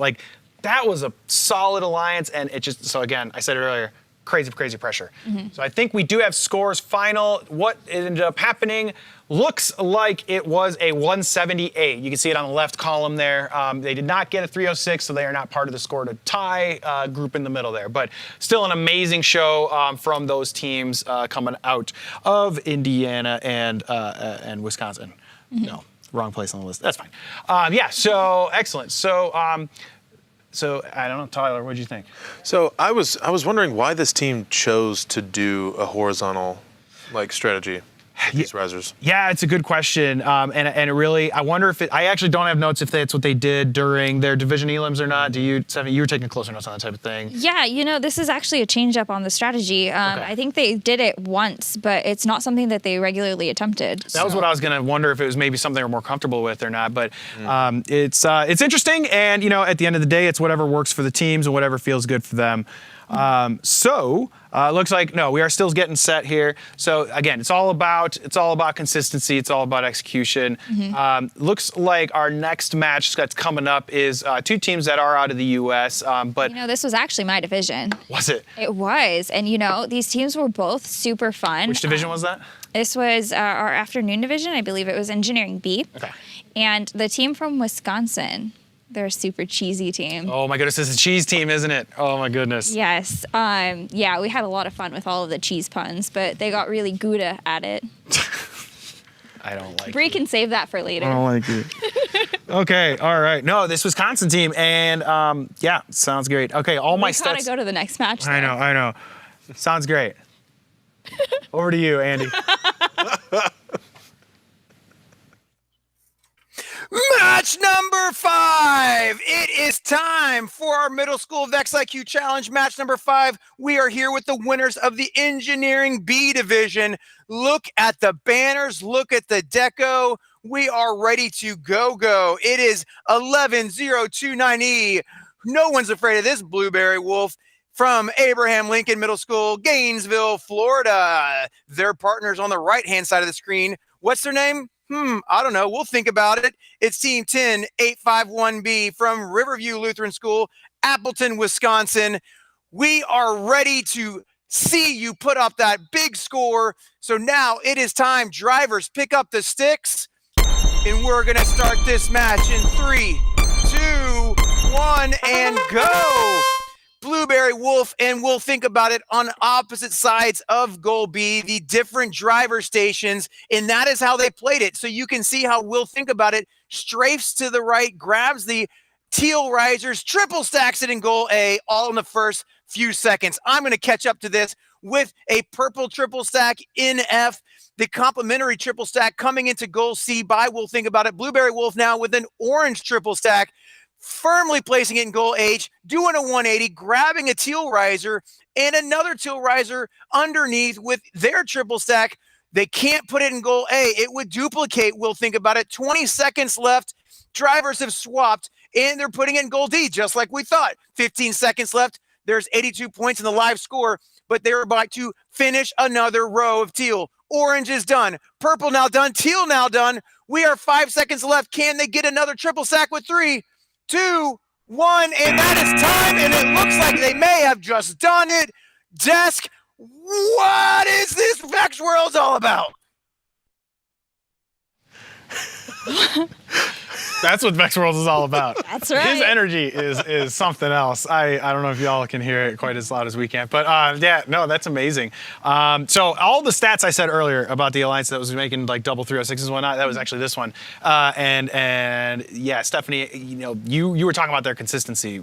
You had anything to say? Did that look about as good as they were normally doing, or how are you feeling? Oh no, they did just about that well, pretty much every time. So like in their division finals, they had a 306, and it was actually tie, so it got pushed to a tiebreaker, and they had another 306. So this is pretty par for the course for them. It doesn't get any better than that. I can't believe it. I can't believe it. How do you have so many? I've had so much practice. You feta, get better, okay. No, what was interesting, I was going to make actual commentary about the 306s and stuff.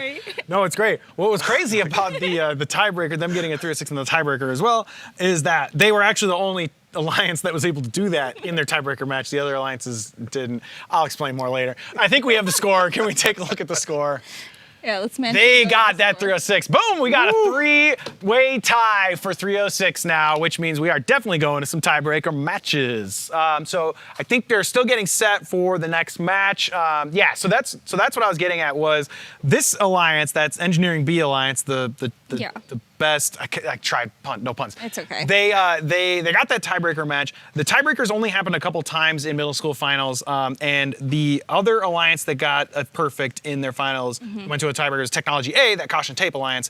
They actually did a lot worse in their tiebreaker match. They got a 242. Well, a lot worse, quote unquote. 242 is still phenomenal. So so that's why I was really excited to see that coming out of the Engineering B division. Yeah. So I think before we run our next match, because before we run our next match, let's make sure we showcase our Innovate Award winners for the middle school divisions.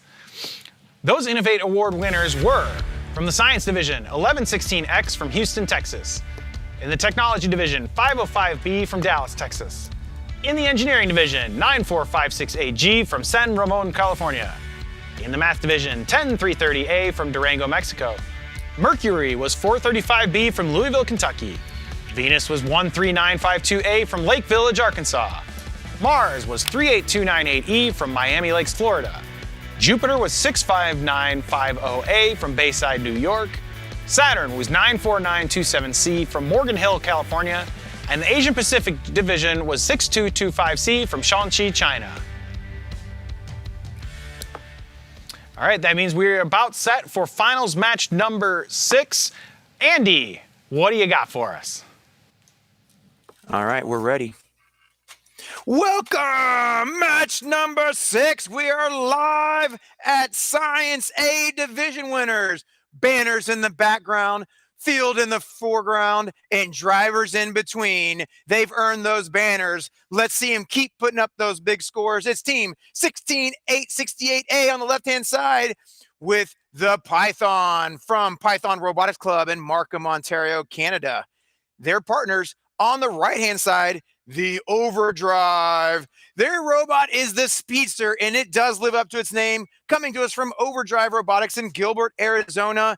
Let's see just how fast it can go. As we send the drivers their signal, we're going to watch a match in 4, 3, 2, 1. The wheels are live, and they are spinning. Python with a quick grab of the teal risers into goal B. There was 8 seconds into the match and already a triple stack. Purple risers, 1, 2, on top of each other, grabbing a third to complement. Overdrive also finishing up the teal complete row. We've got H and A, or B and H of the teal triple stacks, an orange triple stack coming from Python, while Overdrive puts a triple stack into G. That is 3 risers, each only worth a point until they complete that row. Then we see the points go skyrocketing like we're about to do as Python completes the row with a triple and purple. So many points on that purple row. 10 seconds left. Can they do it for teal? Can they do it for orange? 8, 7, 6, 5 seconds left. They're getting so close. 4 seconds. Can they finish? 3, 2. The oranges are needed in 1 and 0. It looks like they did it. The orange was going to be a backup. They didn't need it. What are we seeing today? Hi, Grant. Yeah! Nice hair to you, too. Oh, yeah, that was awesome. Yeah, I love that. That's way better than the match. No, awesome. So what was really interesting, so we've seen kind of similar designs from some teams, but Stephanie, you pointed out something a little bit different in this match. What was that we were mentioning? Yeah, so Python's claw. So it actually wraps all the way around the riser, which I think is something that's super different. Sometimes you see a lot of robots with just like a little tiny like hook or something that like grabs the riser, and that can be really difficult because it's hard to manipulate the riser when it like starts wobbling, or if you're driving quickly, it can get the riser off of its center of gravity, and then you end up with a tipped riser. And how do you right that? You know. Yeah, what's really interesting is, especially at this high level of play, you're not seeing a robot that's not fast enough to get to all of the places you need to go for a perfect. You're not seeing a robot that can't lift all the objects to go all the places. You're seeing a robot you're seeing the robots that are stable enough to do it consistently, right? Yeah. The ones that aren't getting perfects are bobbling a goal or what have you. And so having that extra stability is really key, right? Yeah, that's what I really love about like all of the robots that we see here is just that they're not like, bargain bin robots. They're like designer. They're the Valentinos of robots.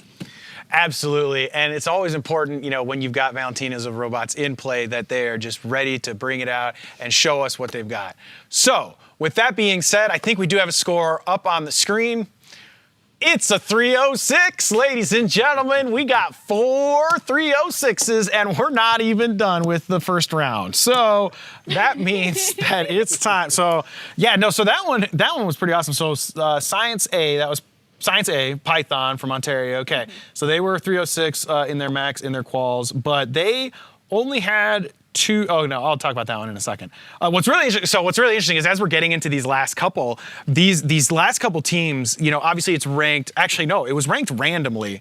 It was ranked. I was sitting there, random electronic draw, and what has ended up happening is that the last couple teams are really. By the stats, as far as what their max qual scores and everything were, it's going to be some pretty intense finals matches here coming up. So, and we'll talk more about that in a second because it looks like we are ready for finals match number 7. Andy, show me what you got. 7th final match coming to you live from Greenville, Texas, headquarters of VEX and the REC Foundation. We are here with the Engineering A champions. It is 1140R on the left side of the screen. DiscoBots Canada from the Brampton Robotics Education Organization in Brampton, Ontario, Canada. They're partners with the little biscuits in front of the field.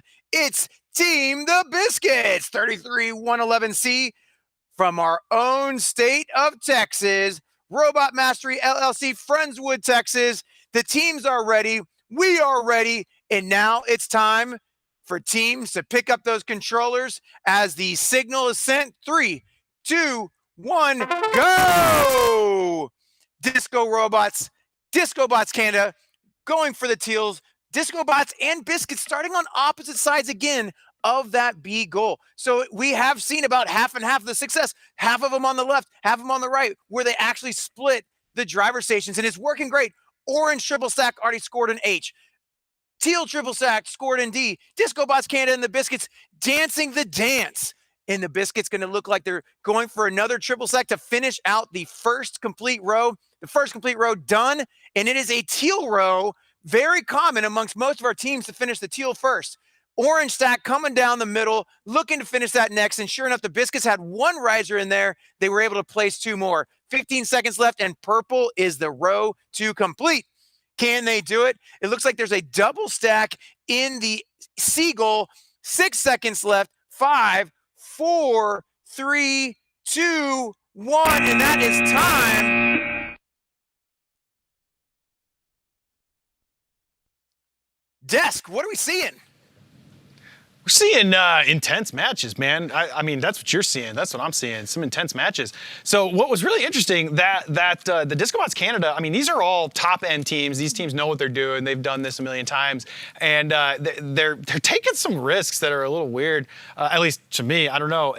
That last second move, they didn't need the 3-stack there, right, Stephanie? No, maybe it was a backup 3-stack. I'm not sure. Yeah, so we'll see. I think the scores are in to see if that last second risky move. Yeah, so that ended up getting them a 276 in that match because I'm guessing, again, we don't have replay up here or anything, but I'm guessing they determined it was after the buzzer. So that is a tough break for that team. It's really interesting. So you talk about, you don't think there's a ton of strategy in this, just path planning, but there is actually strategy. There's the backup moves. There's the, do we go for the consistent or do we go for the stop time? One thing that was really interesting from Technology A again. Oh yeah, our caution tape team. In their subdivision finals match, and I think in this one, they put their controllers down early because they're clearly practicing that stop time move for the overall finals. Whereas some teams, they kind of take them by surprise. Yeah, no, that's definitely true. So as we get started for our next match, we want to showcase some of the amazing work that our teams have done. We have seen an increase in robot reveal videos, and we're so excited to show off one of our amazing robotics teams.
The division winners of Math A is coming to us in the 8th Middle School VEX IQ Challenge World Championship Finals.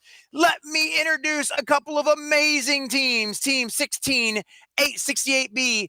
The team is Python. The organization is Python Robotics, and they're coming to us from Canada, Markham, Ontario. Their partners, not the 1 stack, but the 2 stack. Team 16688C from North Bethany, Oregon. The robot, no one agrees, and we are doubting that. This is a team where we've got 2 teams working together, agreeing, and we're going to see if they can agree one more time to put up a huge score in the 8th final. Teams, here it comes. We're going to start this match in 3, 2, 1, go, and good luck. Orange risers attacked by both robots at the same time. Notice that both robots started in the same starting position that time, which is something you can do in live remote tournament. Not so easy to do in a real tournament. Look at that, 2 stack and Python both going for purple next. So they're doing this orange purple, leaving the middle row open. There is some strategy that it gives you some space to drive. Sure enough, they're doing it again with goals A and G with the teal risers, a triple stack and a triple stack. This time they are going to place it in that middle part of the field, goal D. Purple risers in Python's intake with 18 seconds left, strafing across the field, dropping it in goal F like it was practice. I'm sure it's been practiced much. A triple for teal, a triple for orange, 2 stack already done with 4 seconds left. Can their partners finish? They do. 3, 2, 1. Multiple seconds left on the clock when the controllers went down. What are we doing there? Desk, take it away. You know what we're doing is we're making stacking risers up here. So this alliance was awesome. This was the alliance that I was watching, I think, the most during the subdivision finals. Both of these teams had, not only did they have 306s in their quals, not only did they get a 306 in their subdivision finals, but Python, 16868B, they got 6 306s in their qualification matches. They hit a average score of 296, which, now here's the deal. Tyler asked me earlier how I felt about ties. I like ties, I like match stop time and everything, but I don't think anybody involved thought a team would get 6 perfect scores in their quals and get a 296 average. So yeah, love that Python team, love that alliance. So I think we do have a final score ready from that match. Did they get it? They did. We're into 5 tied 306s. It's going to be a stop time party as we figure out who's going to come out on top from the tiebreakers. Stephanie, what did you think? I mean, what was your favorite part of that match? So I thought it was really clever how they were placing their stacks. You know, they gave themselves plenty of room to be able to navigate the field without bumping into anything. And when the name of the game is like building the stacks and keeping them up, you know, you don't want to knock them down. Yeah, I thought that was really cool. Andy actually called that out. It was the team on the right side there. They were able to clear off the side of the field, and it gave them room to back around and move around. And because when you're sometimes when you're just going by, like you sometimes brush up against the stack, and you don't want it to fall over, right? So easy. All right, so I think that with that being said, we're on to final match number 9. Andy, show us what you got.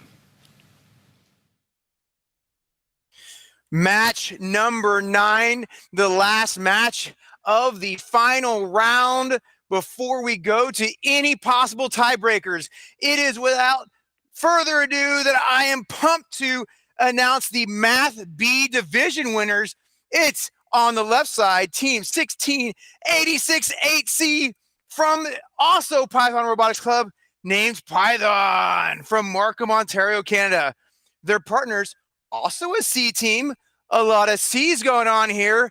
47C with fire from Evergreen Middle School in Redmond, Washington. Their robot's name is Astra. With all these C's, let's see what they can do. We are going to see what they can do in 3, 2, 1, and go. With fire starting on the left driver station, Python on the right driver station. That was an extremely quick triple stack of orange, grabbing the single and double stacks. A purple riser going to the ground. Plenty of other risers left to grab for Team Python with fire. Having a triple stack of purple, moving that into goal F, somewhat hitting the lip of that blue goal there for a second, but it didn't stop them. They pushed right through. We have the orange triple stack going into goal B with fire. Python with a teal stack into goal D.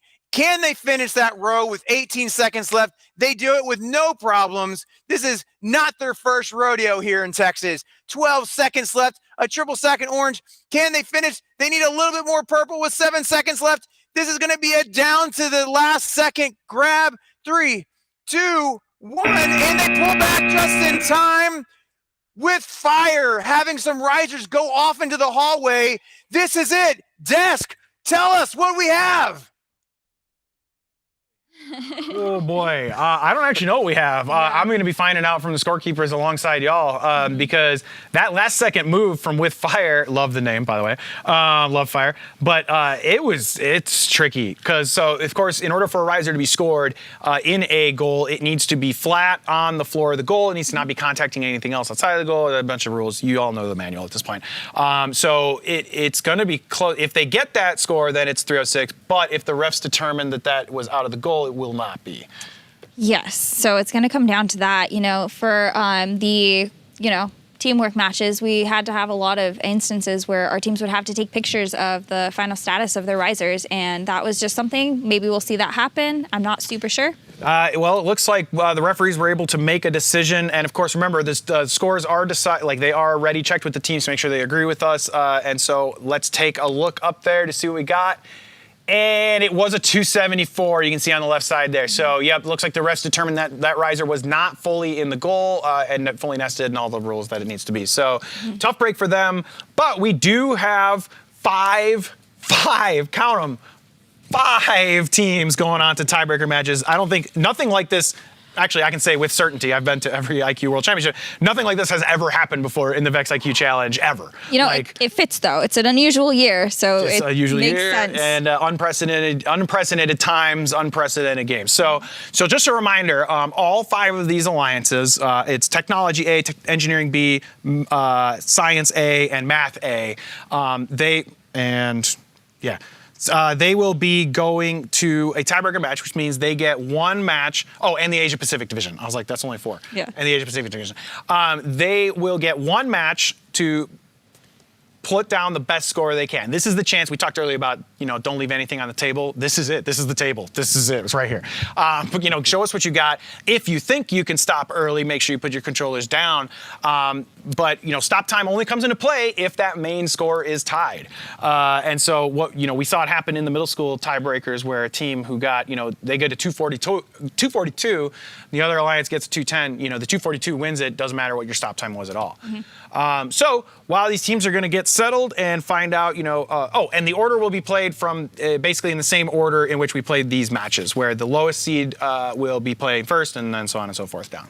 So we'll make sure that we explain it as we go through. So while these teams are getting settled and the system's getting all ready, let's take a look at another video testimonial. Team 10622C, they had some phenomenal international experiences this season, so let's hear from that team. He estado asistiendo a los torneos remotos y me gustan porque puedo competir contra más equipos de diferentes países sin la necesidad de viajar a otros lados.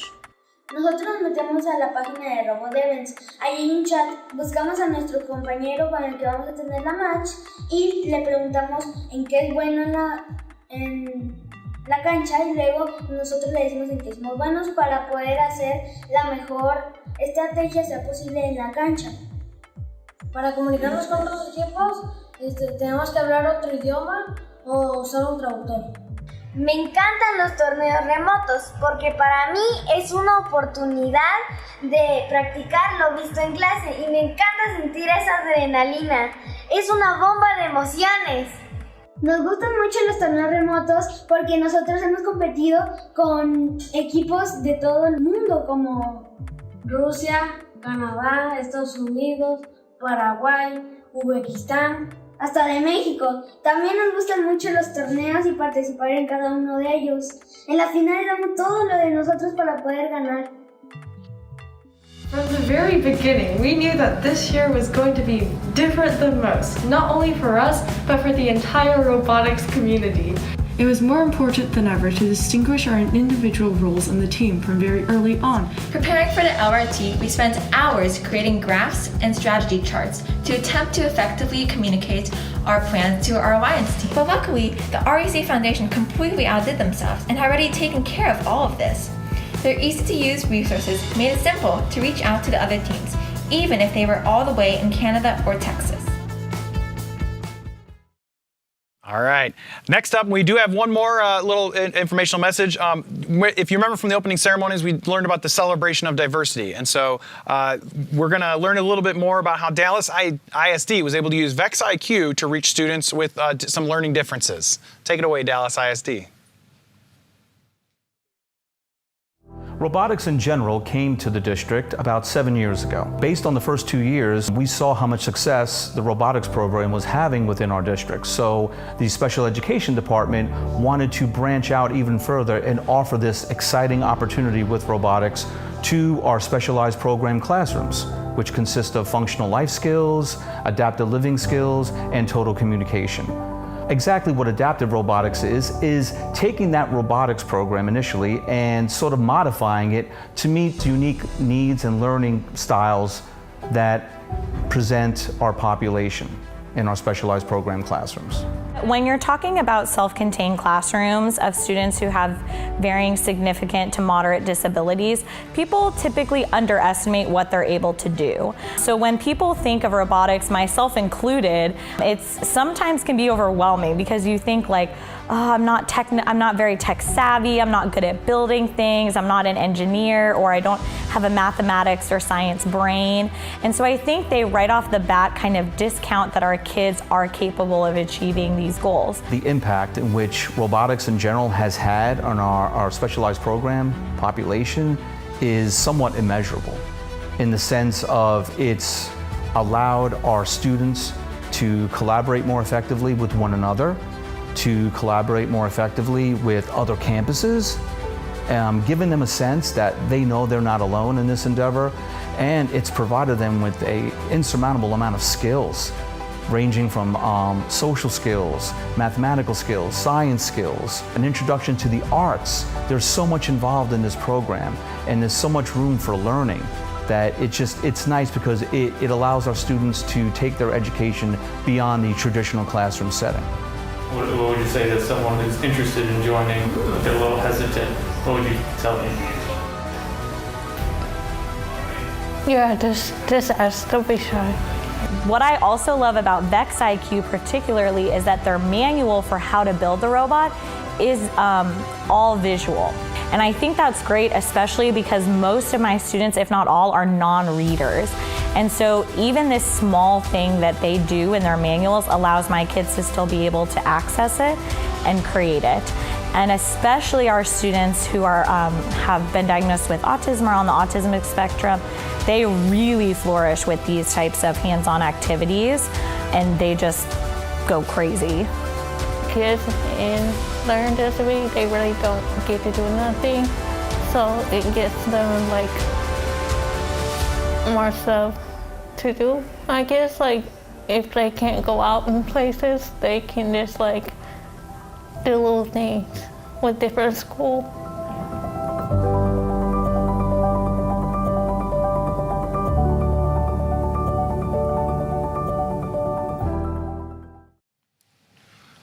It's time. It's time for those tiebreaker matches. Again, we've got 5 divisions that are coming to play here this evening. We've got Asia, we've got Technology A, Engineering B, Science A, and Math A. What's really interesting about this is, every one of these divisions has had a 306 in their quals. Everyone got a 306 in their subdivision finals, and everyone got a 306 in, obviously, the overall finals tonight. So they know their robots are capable. They know their drivers are capable. True. But are they capable of dealing with the pressure? And do you think they're capable of going faster than 60 seconds? Do you think we're going to have stop time in play? I definitely think that they are going to be able to have that stop time in play. I think that they are, a set of professional young adults, and they're going to be able to get this done. And, it looks like we are ready to go. So I think we are. Get things rolling. Let's get things rolling, indeed. So we're starting it off with the Asia Pacific Division. Andy, why don't you take it away? First match of the live remote VEX IQ Championship Middle School Tiebreaker round. I am super excited to reintroduce our friends from China in the Asia Pacific Division winners. Team 6225C Robo from Shaanxi, China. They are on the right-hand side. In the left-hand side, it is Team 67812B, Team Eagle Dad from Jiangsu, China. They are ready to go. The ready checks are in. This is going to be all about when they finish. Drivers, it is your turn to shine with 4, 3, 2, 1, and go. Opposite sides of the starting goal B, where they have one going towards the teal side. That's 67812B going towards the teal side on the left side of our screen, and 6225C going to the orange side on the right side. So a triple stack of teal and gold G complemented by a triple stack of orange and gold B. Now look at this, 6225C with 2 different colors. They place the bottom of gold E of orange before they go and grab another one for purple and triple stack it. What an efficient use of time. Team 67812B grabbing a purple riser for their high hang. They use their second lift to get their second riser with 14 seconds left. They are almost about to complete. The purples are done. The teals are almost done. There is one teal riser on the ground on its side. 6 seconds left. The pressure is high. 3 seconds, 1 control on the ground, 2, 1, and time. Table, what do you see? I see an intense match. I see a close last-second call. It's going to really come out to the refs to find out if that last-second move by 6225C does count as a teal stack or not. We were talking about stop time, but you still got to get the score, in order to put your controller down early. What do you think? Yeah, well, when it comes down to the wire like this, one of the things that is very interesting and that I do not envy from the head referees is having to make that call. Is it at T0 or is it after? Yeah, and we try to always, in VEX IQ Challenge, it's always about benefit of the doubt and making sure the teams are having a good experience. But at the end of the day, it is, as you mentioned, it is still a competition, it is still a challenge. And, we got to make sure the teams are playing within the 60 seconds that they are allotted. So definitely going to be taking a second for these for the referees to go back and review. I guess that's one benefit of the unique season, the unique game, is we do have the benefit of video review. And you mentioned earlier we're sometimes having teams send us pictures and whatnot. So that does help quite a bit. It's pretty intense. Now, we did notice that there was a bit of an interesting design here on 67.812B. They had the double lifter. I hadn't seen anything like that before in any of the U.S. divisions. Did you? I did kind of. It was in Mexico, actually. There was a team from Mexico in one of our divisions, and it had, the double, dorsal fin fin robot. We didn't know what else to call it, so that's the name that we nicknamed it. That's what I'm all about. Yeah, so we have seen something a little similar. Not a lot. I really like the teams that push the innovation and really try to deliver a design that's unique and, designer. So I'm always appreciative of that. And when they take design risks and they pay off, like maybe we'll see in this match. Yeah. Interesting. No, it was interesting to me, and I'll be honest, the reason why I know the robot, you're talking about the dorsal fin robot, I hope everybody had a chance to see that robot, in the division or if they did a reveal video or something, because when it's a game like this, which comes down to execution and speed and path planning, there is a path that involves both sides of the robot, right? We saw this last week in VRC, where teams who could intake balls from both the front and the back, they just had so many more options to them, from whether it was in skills or whether it was playing with a partner or whether they were trying to combat something an opponent did. And we don't really see that at all in IQ of these designs, except that one team. And I don't know, maybe... I wish we could take a look at some of those designs. Maybe if there was a way for us to see them right now. Maybe some sort of photo montage. That would have been awesome. No. But yeah, let's take a look.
All right, so we do have a final score in from the referees on that match. The Asia Pacific Division, they did get a 275. They got a 275, so they did not end up counting all of the rises in that last stack. So the door is open. Doors open if somebody gets a 275 and some stop time, or maybe even a 306, right? Yep, that's true. It depends on how these teams are able to perform and whether they can handle the pressure or whether they'll tip over like our stacks. Yep. All right, so with that in mind, I think we are maybe about set. It's tough to tell. Andy is good at things. Andy, why don't you tell us what we've got lined up here in our next tiebreaker match? This is it. 839A and 66465E representing the Technology A division one more time. The tiebreaker number 2. It's our 11th final from the middle school division. On the left-hand side, 839A Caution Tape Alpha. They are coming to us from Markham, Ontario with their robot, the Moonwalker. Team 66465E complements them so well. It is the Redmond, Washington team from Ex Machina with a robot named Rager. Let's see if they can Rager all over some risers as we send them the signal. Caution Tape Alpha and Ex Machina. Get those sticks ready because it's 3, 2, 1, and go! opposite sides of goal B in the driving stations. They are going for the teal risers. Ex Machina right off the bat. They are dancing across the field in their partners going for the purple. The purple triple stack already inside the hopper, 15 seconds into the match, and they've dropped it into goal I. This is not just about getting the highest score, but also what can we do? What can we do? How fast can we do it? Orange triple stack now in the center middle of the screen. Goal H, a single stack in goal F. They have now completed the purple row, but that's just going to be a purple row with 2 complete stacks. Can they get the rest? 21 seconds. Orange triple stack now in goal B. Nothing in goal E just yet. They're saving that for the end because that does affect the driving across the field. Ex Machina finishing up goal F with a triple of purple. 6 seconds left. 1 controller down. 4 seconds. 3, 2, 1, and that is time. Will it be enough? Looks like we have a triple in teal and a triple in purple, waiting on the refs to score the orange one in orange row. What desk? Let me see what you think. Oh boy, you guys can't see it, but they're doing a happy dance. Wow. That came down to the wire. That came down to the wire. I don't actually, just like the last match, I don't actually know based on that last second move. I mean, it's going to be a rough decision whether that last teal stack counted or not. Yeah, that's true. It has to be flat on the ground. It can't be resting on any of the lips. Or other risers. Or other risers, yeah. It was tough. I mean, so we were saying, so all through the whole event, Koch Tape Alpha, Ex Machina, these teams have both been rock solid, absolutely rock solid. Rock solid drivers, rock solid robots. And we noticed like right away, probably the first 15 seconds or so of this match, both of them were kind of like, you said they were being cautious. I was like, I don't know. I think they're a little nervous. Like, what do you think? A little A, a little B. I don't know. A, little column B. I mean, it hasn't affected their dance moves. It has not affected their dance move. I wish you could see it. But it's what the pressure. I mean, we talked about the pressure all through the finals. These teams were stone cold through the finals. Now the pressure is on, and we know that the Asia team, Asia Pacific Alliance, they got a 275, correct? Yes. So the score to beat is 275. I'm not saying anything more about perfect scores until we see one because I think I'm jinxing things. Yeah, I think I'm jinxing things. So 275 is the score to beat. Which is actually pretty smart for them because there's a couple plateaus, right? 210, 242, 274, 276. 275 is like it's like a $1 bob. They get like 1 extra above the 274. It'll be interesting for this team. I think it's going to be super close. So. Yeah, so as Stephanie mentioned, one of the things that we were doing in the divisions, for those of you who haven't been hanging out, is sometimes the referees will ask teams to take a picture of like a close-up view, because obviously it's virtual, it's live remote, the referees aren't right in there like we would be at a normal event, an in-person event, excuse me. So it's very crucial. We want to make sure that teams are being scored fairly and accurately, because otherwise, it's not, I mean, we want to make sure everything's fair. I actually don't want to think about what happened. No, a lot of the teams were, actually no, all of our teams, I don't even know why I qualified that. They were just wonderful, and they would tell us like, hey, you scored us for this one, and it's not actually in. That was something that was very common, especially in the VEX IQ events, a lot of sportsmanship, a lot of amazing fair teams here. So while the referees are taking that final look, let's take one quick look over to our friends Harry and Brett. A message from the Alabama Institute for the Deaf and Blind. English isn't the language we speak, robotics is, I was so impressed to see the way that students from different backgrounds, different residential schools, different mainstream schools, deaf families, hearing families, different race, all of them come together in one room and truly develop a way to communicate with each other about robotics and compete with each other about one found hobby that they love. But really, I have a love and excitement for teaching, working with students. I don't teach science, I teach students, so seeing their faces light up when they actually understand a concept always has been thrilling to me. But now is the opportunity for me to kind of give back to the community what they deserve and what I missed as a deaf child growing up. So it's so nice to give back to them and see it come full circle. I didn't really have a role model in my community who was really interested in me. I was always interested for, I don't want to say STEM back then. I wasn't, STEM wasn't a thing. But I loved figuring things out, problem solving. I loved that kind of content. So, and that's just who I am. So I think this job fit great for me. And I think, Harry mentioned he loves to give students, someone to look up to. And that's a lot of my goal too. You are able to do a lot more than what you think you can do or what you've been told. You can do anything.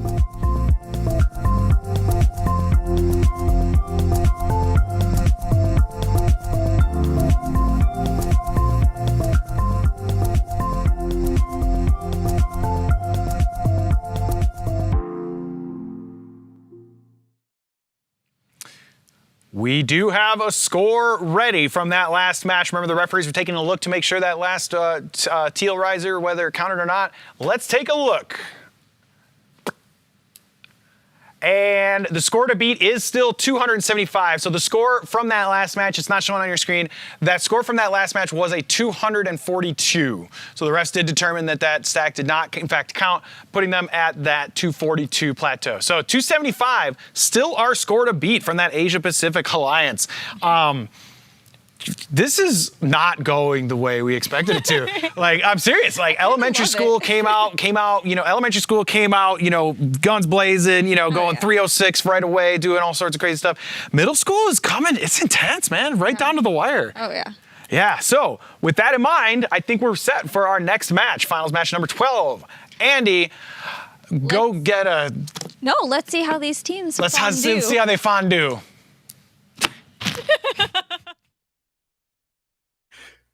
It is the third tiebreaker match of the night. It's not a VEX Worlds without some amazing matches. We've got Wolves in Florida and Cheeseheads in Wisconsin. Let me introduce these teams from Gainesville, Florida. On the left-hand side of the screen, it's team 11029E. Who's afraid of the Blueberry Wolf? Look at that banner in the background. They know how to play this game. Their partners, team 10851B. They're coming to us from Appleton, Wisconsin. What are we going to think about? Well, we'll think about it indeed. Banners and balloons in the background coming to represent one more time Engineering B Division. This match is going live here as we send the signal in 3, 2, 1, and go! The wheels are hot as they streak across that VEX IQ field.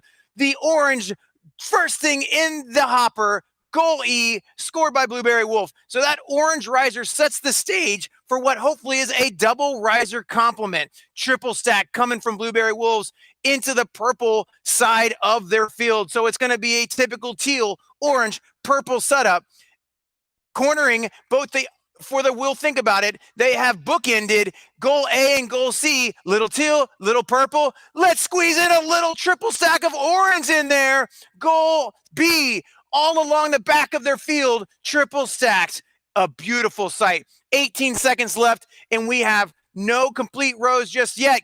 Will think about it, finish it, and they do. A purple stack there. 11 seconds left, 9 seconds. We need 2 more risers on the orange one with 4 seconds. 3, 2, 1, and it looks like we finished with a perfect score in the third one. Desk, it's over to you. Stop time coming in. What do you see? More cheese. That was just Gouda? Gouda. Gouda. So Gouda. Asiago, these teams are amazing. We feta get better puns. Mochetta, cheese gang for life. You saw the match. I mean, it was amazing. Like you guys can't see the screen. They're showing up more cheese puns. I do like the mascots as well. Love you guys so much. I mean, that was a match. That was what these teams have been trying to get. They're trying to execute.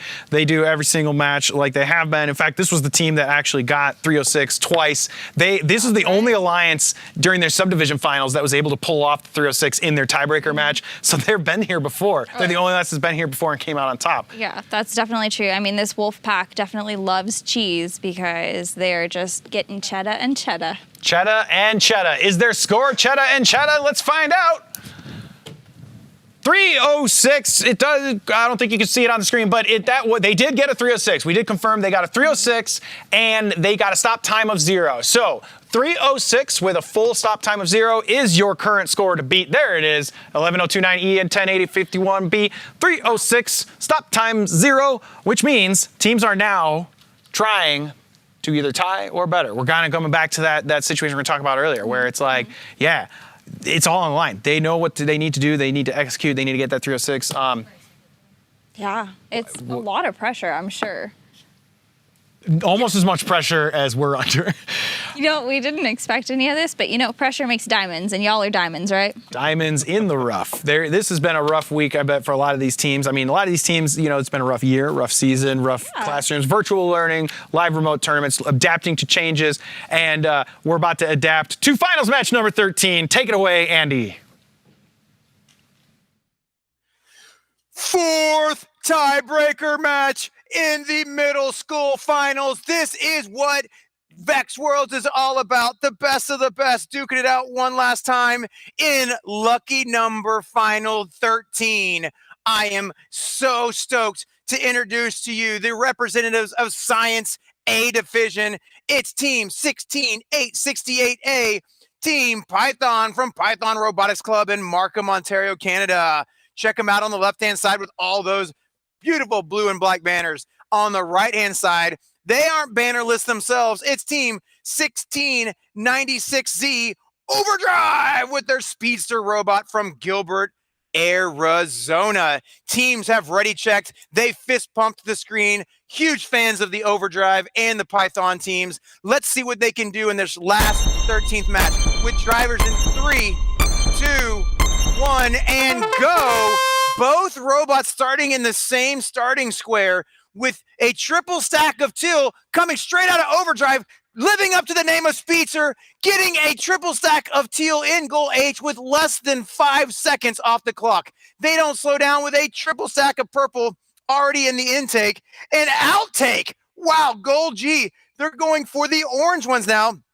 I love this complimentary. We have Python work in the back of the field, Overdrive work in the front of the field, and leaving the middle for the drive. That's right, the robots need the room. A triple stack of purple finishes the purple for a triple of purple. Teals now getting grabbed by Python, while orange Overdrive finishes the triple of orange. They're going for an insurance policy, and they don't need it. Shoot them down with 10 seconds left. Oh my gosh, double-digit seconds. The teams are going crazy. Don't knock over a riser. You can knock over the driver, just not a riser. Wow, that just happened, Desk. Can you feel that? I feel it. Can you feel it?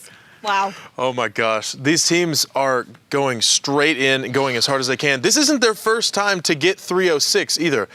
This is their second time, and this time they had a stop time of... we don't know yet exactly, but it was a lot. Oh, yeah. It was a lot. It looked like... It looks pretty good.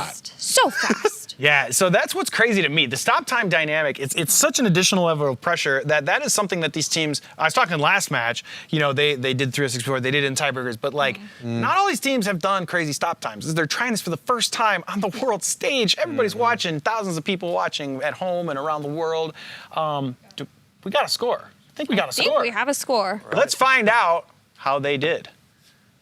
Wow. Oh my goodness. So they got a 306 with an official stop time of 10 seconds. That's far and above what anybody got in the subdivision final. I think the highest in a subdivision final was a 6, I think, or a 4. Yeah. Yeah. That sets the bar like super, super high. That is incredible from that Engineering B Alliance. How often do teams utilize the stop time? Never. This is the first time in VEX IQ Challenge history. And this is actually true. No, I'm so glad you asked that. This is the first time in VEX IQ Challenge history that stop time has been utilized on the World's final stage. Earlier today was the first time it had been utilized at Worlds.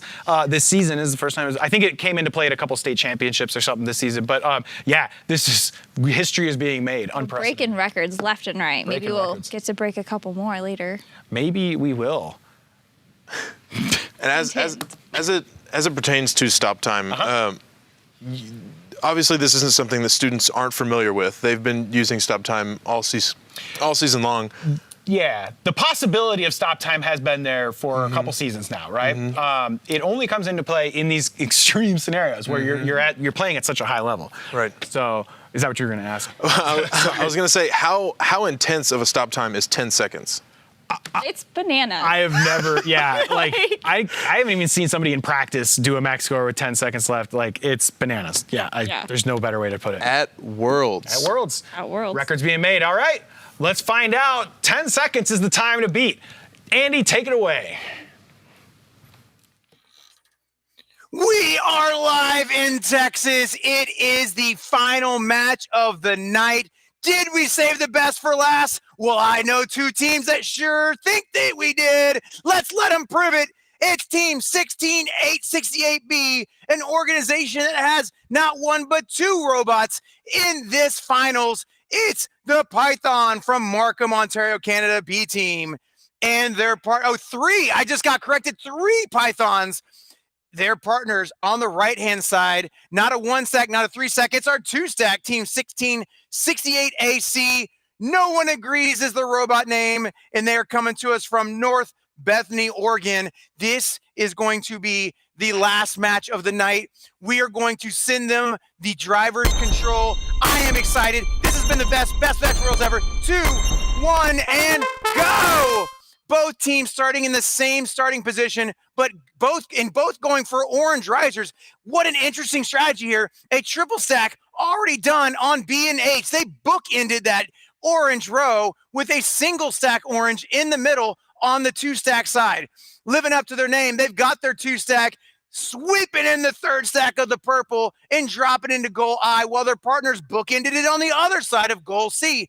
A triple stack of teal going into goal A. So far, Python and 2 stack flawlessly flying across a beautiful dance of the 2 robots as they skirt around the field. 20 seconds left, and they've got a triple in the teal. Now coming in with the orange. Purple's now triple. 14 seconds left. We have 12 seconds left. 10. Oh, what in the world just happened? They are done. I saw it 10 seconds. The refs are checking the scores. They're checking it. There are hugs all around 2 stack. They just disappeared from the screen, and they are ecstatic all across the globe. Table, desk, I can't even remember your name. I'm so ecstatic. Go. What did you see?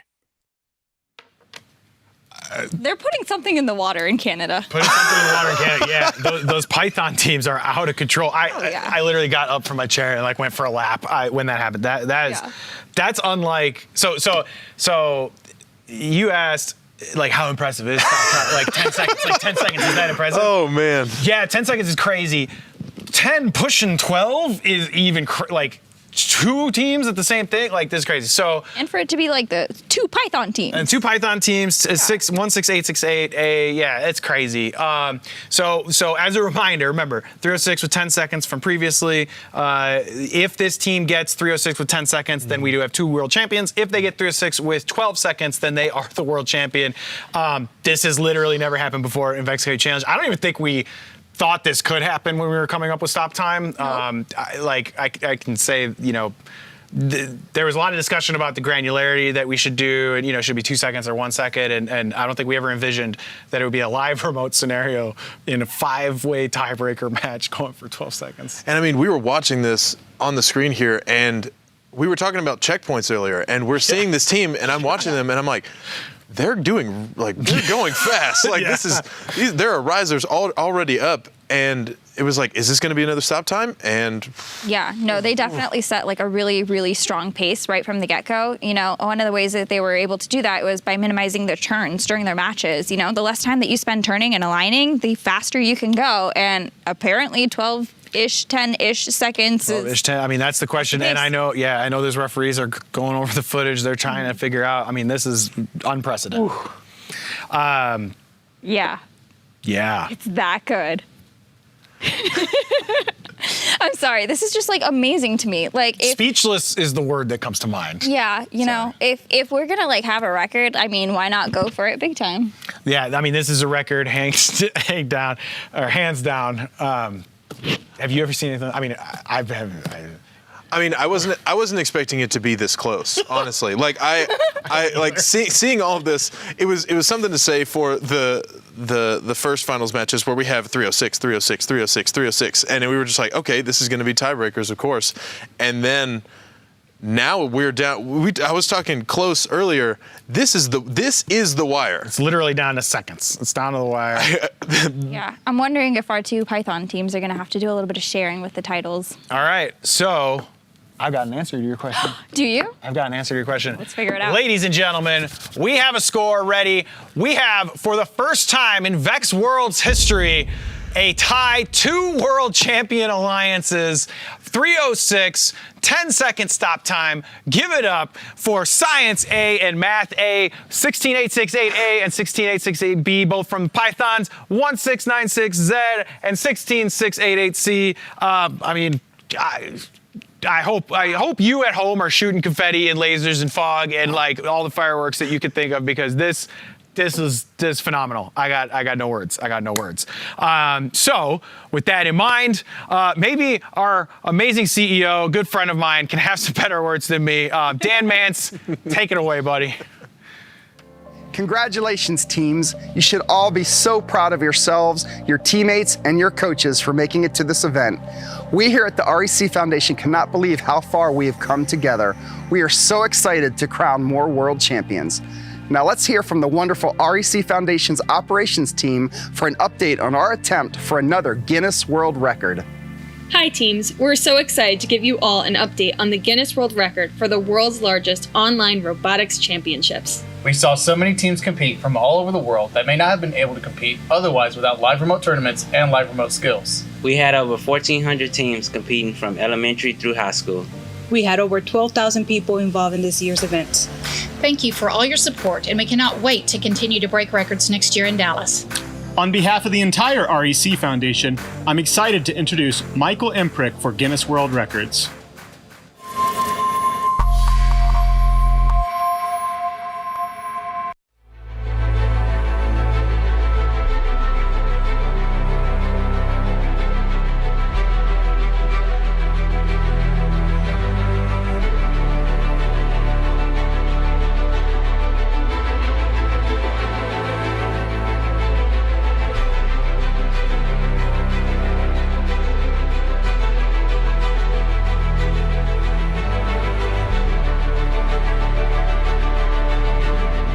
Welcome back. It's now time for us to reveal the results for your official attempt. VEX Robotics Live Remote World Championship, we have received your evidence for the Guinness World Records title for the largest online robot championships, and our team of highly trained record specialists have reached a decision. The minimum to beat was 10,000 people. I can now confirm that your attempt to break the record has been successful. Congratulations, VEX Robotics Live Remote World Championship, on achieving the new Guinness World Records title for largest online robot championships.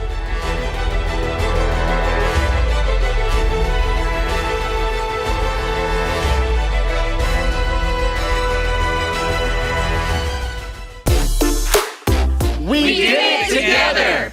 Teamwork is contagious, and I can't wait to see what we do next. As the CEO of the REC Foundation, I have the privilege of sharing a few closing thoughts.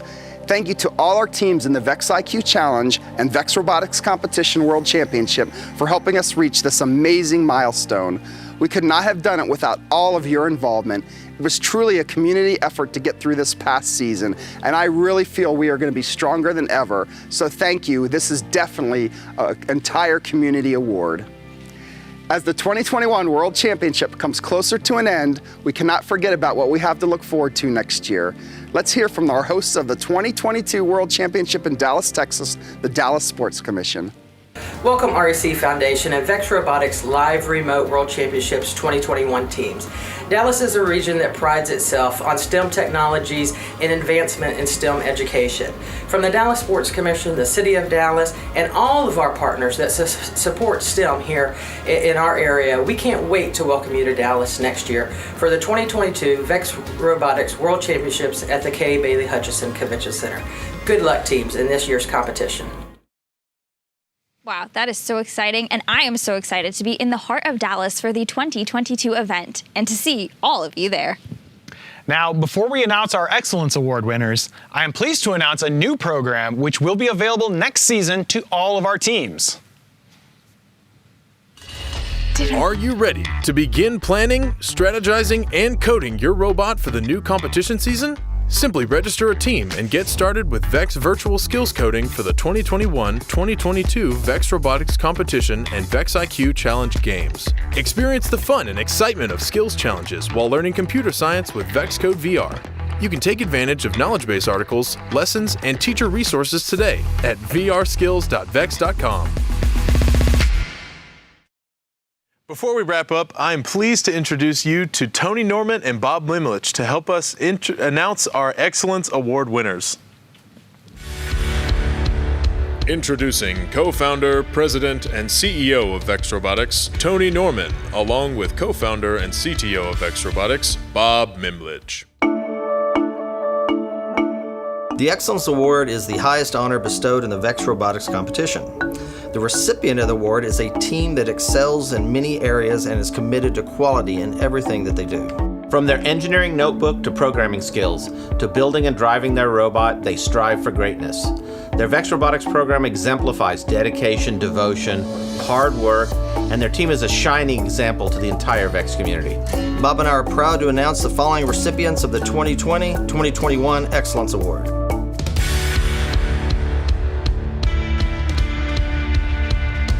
And the Excellence Award winners for our elementary school divisions.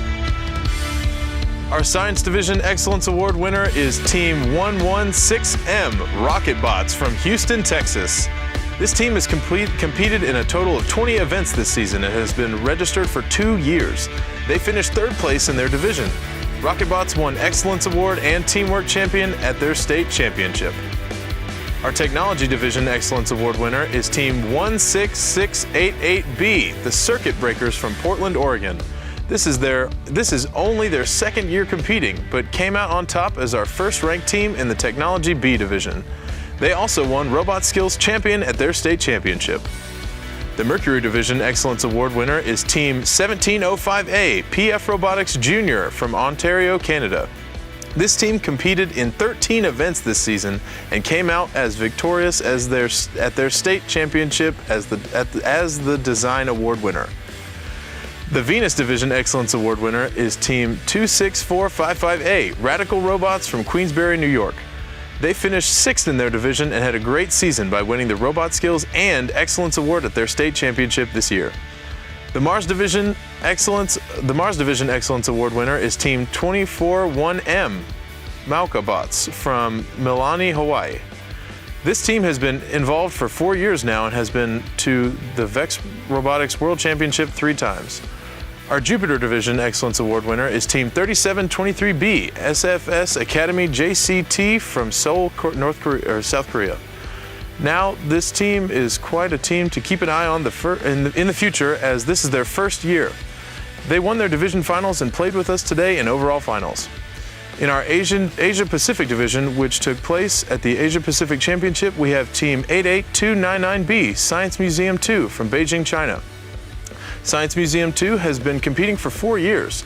They also won Excellence Award and Teamwork Champions at their regional championship and have been to VEX Robotics World Championship 4 times. And the Excellence Award winners for our middle school divisions. We have our Science Division Excellence Award winner, Team 1696Z Overdrive from Gilbert, Arizona. Overdrive has competed in 20 events this season, and this is their second time at VEX Robotics World Championship. They walked away from their state championship with the Excellence Award, Teamwork Champion, and Robot Skills Champion. In the Technology Division, we have Team 839A Caution Tape Alpha from Ontario, Canada as our Excellence Award winner. You may remember this team from our VEX Innovators videos and the overall finals. They have been a huge team to keep an eye on this entire event. They've competed in over 25 events this season, and we are so excited to announce them as our Excellence Award winner. In the Engineering Division, the Excellence Award winner is Team 10851B. Well, think about it, from Appleton, Wisconsin. This team has been involved for 7 years and had a strong season, especially after they won the Excellence Award and Teamwork Champion at their state championship. Our Math Division Excellence Award winner is Team 47C with Fire from Redmond, Washington. With Fire has been a name we have seen for a while, with 15 events competing in this season. They've been involved for 4 years and won Robot Skills and Excellence Award at their state championship, and of course we saw them tonight in the overall finals as well. Our Mercury Division Excellence Award winner is Team 6699WE from Taichung, Chinese Taipei. They won the Teamwork Champion and Build Award at their national championship and have only been involved for 2 years. The Venus Division Excellence Award winner is Team 1705D PF Robotics Jr. from Ontario, Canada. PF Robotics Jr. has been around for 3 years now. They won the Design Award at their state championship and finished 4th in their division here at the VEX Robotics World Championship. The Mars Division Excellence Award winner is Team 1715T, the Robo-Hillers from Hopkinton, Massachusetts. They finished 4th in their division here, and their organization has been involved in robotics for many, many years, although this team is only 2 years old. Our Jupiter Division Excellence Award winner is Team 1916D, HMS4 Gold Diggers from Hutto, Texas. This is their first time at VEX Worlds, but had a very strong season, winning countless awards in their region. They finished 2nd in their division here at Worlds. The Saturn Division Excellence Award winner is Team 55580A, Not Vile Alpaca from Bangkok, Thailand. They finished out their division as the division champions and competed in the overall finals this evening. They have been involved for over 5 years, and this is their first time at Worlds. And finally, in the Asia Pacific Division, the Excellence Award winner is Team 27112A from Beijing, China. This is their 4th time at VEX Worlds, and they have claimed many, many awards throughout the season. Congratulations to all of our Excellence Award winners. You continue to push the limits and reach for the stars to become the world champions. We are all so proud of you. These teams are truly impressive. I can only imagine what comes next. Grant? I'm not Grant. Ladies and gentlemen, it's time. It's time. We've crowned a world champion. We've given out the Excellence Award. We've played all the tiebreaker matches. There's just one thing left. You know what it is. It's my favorite part of the VEX Robotics World Championship. It's time to find out what next year will bring. 21-22 VEX IQ Challenge. Let's go.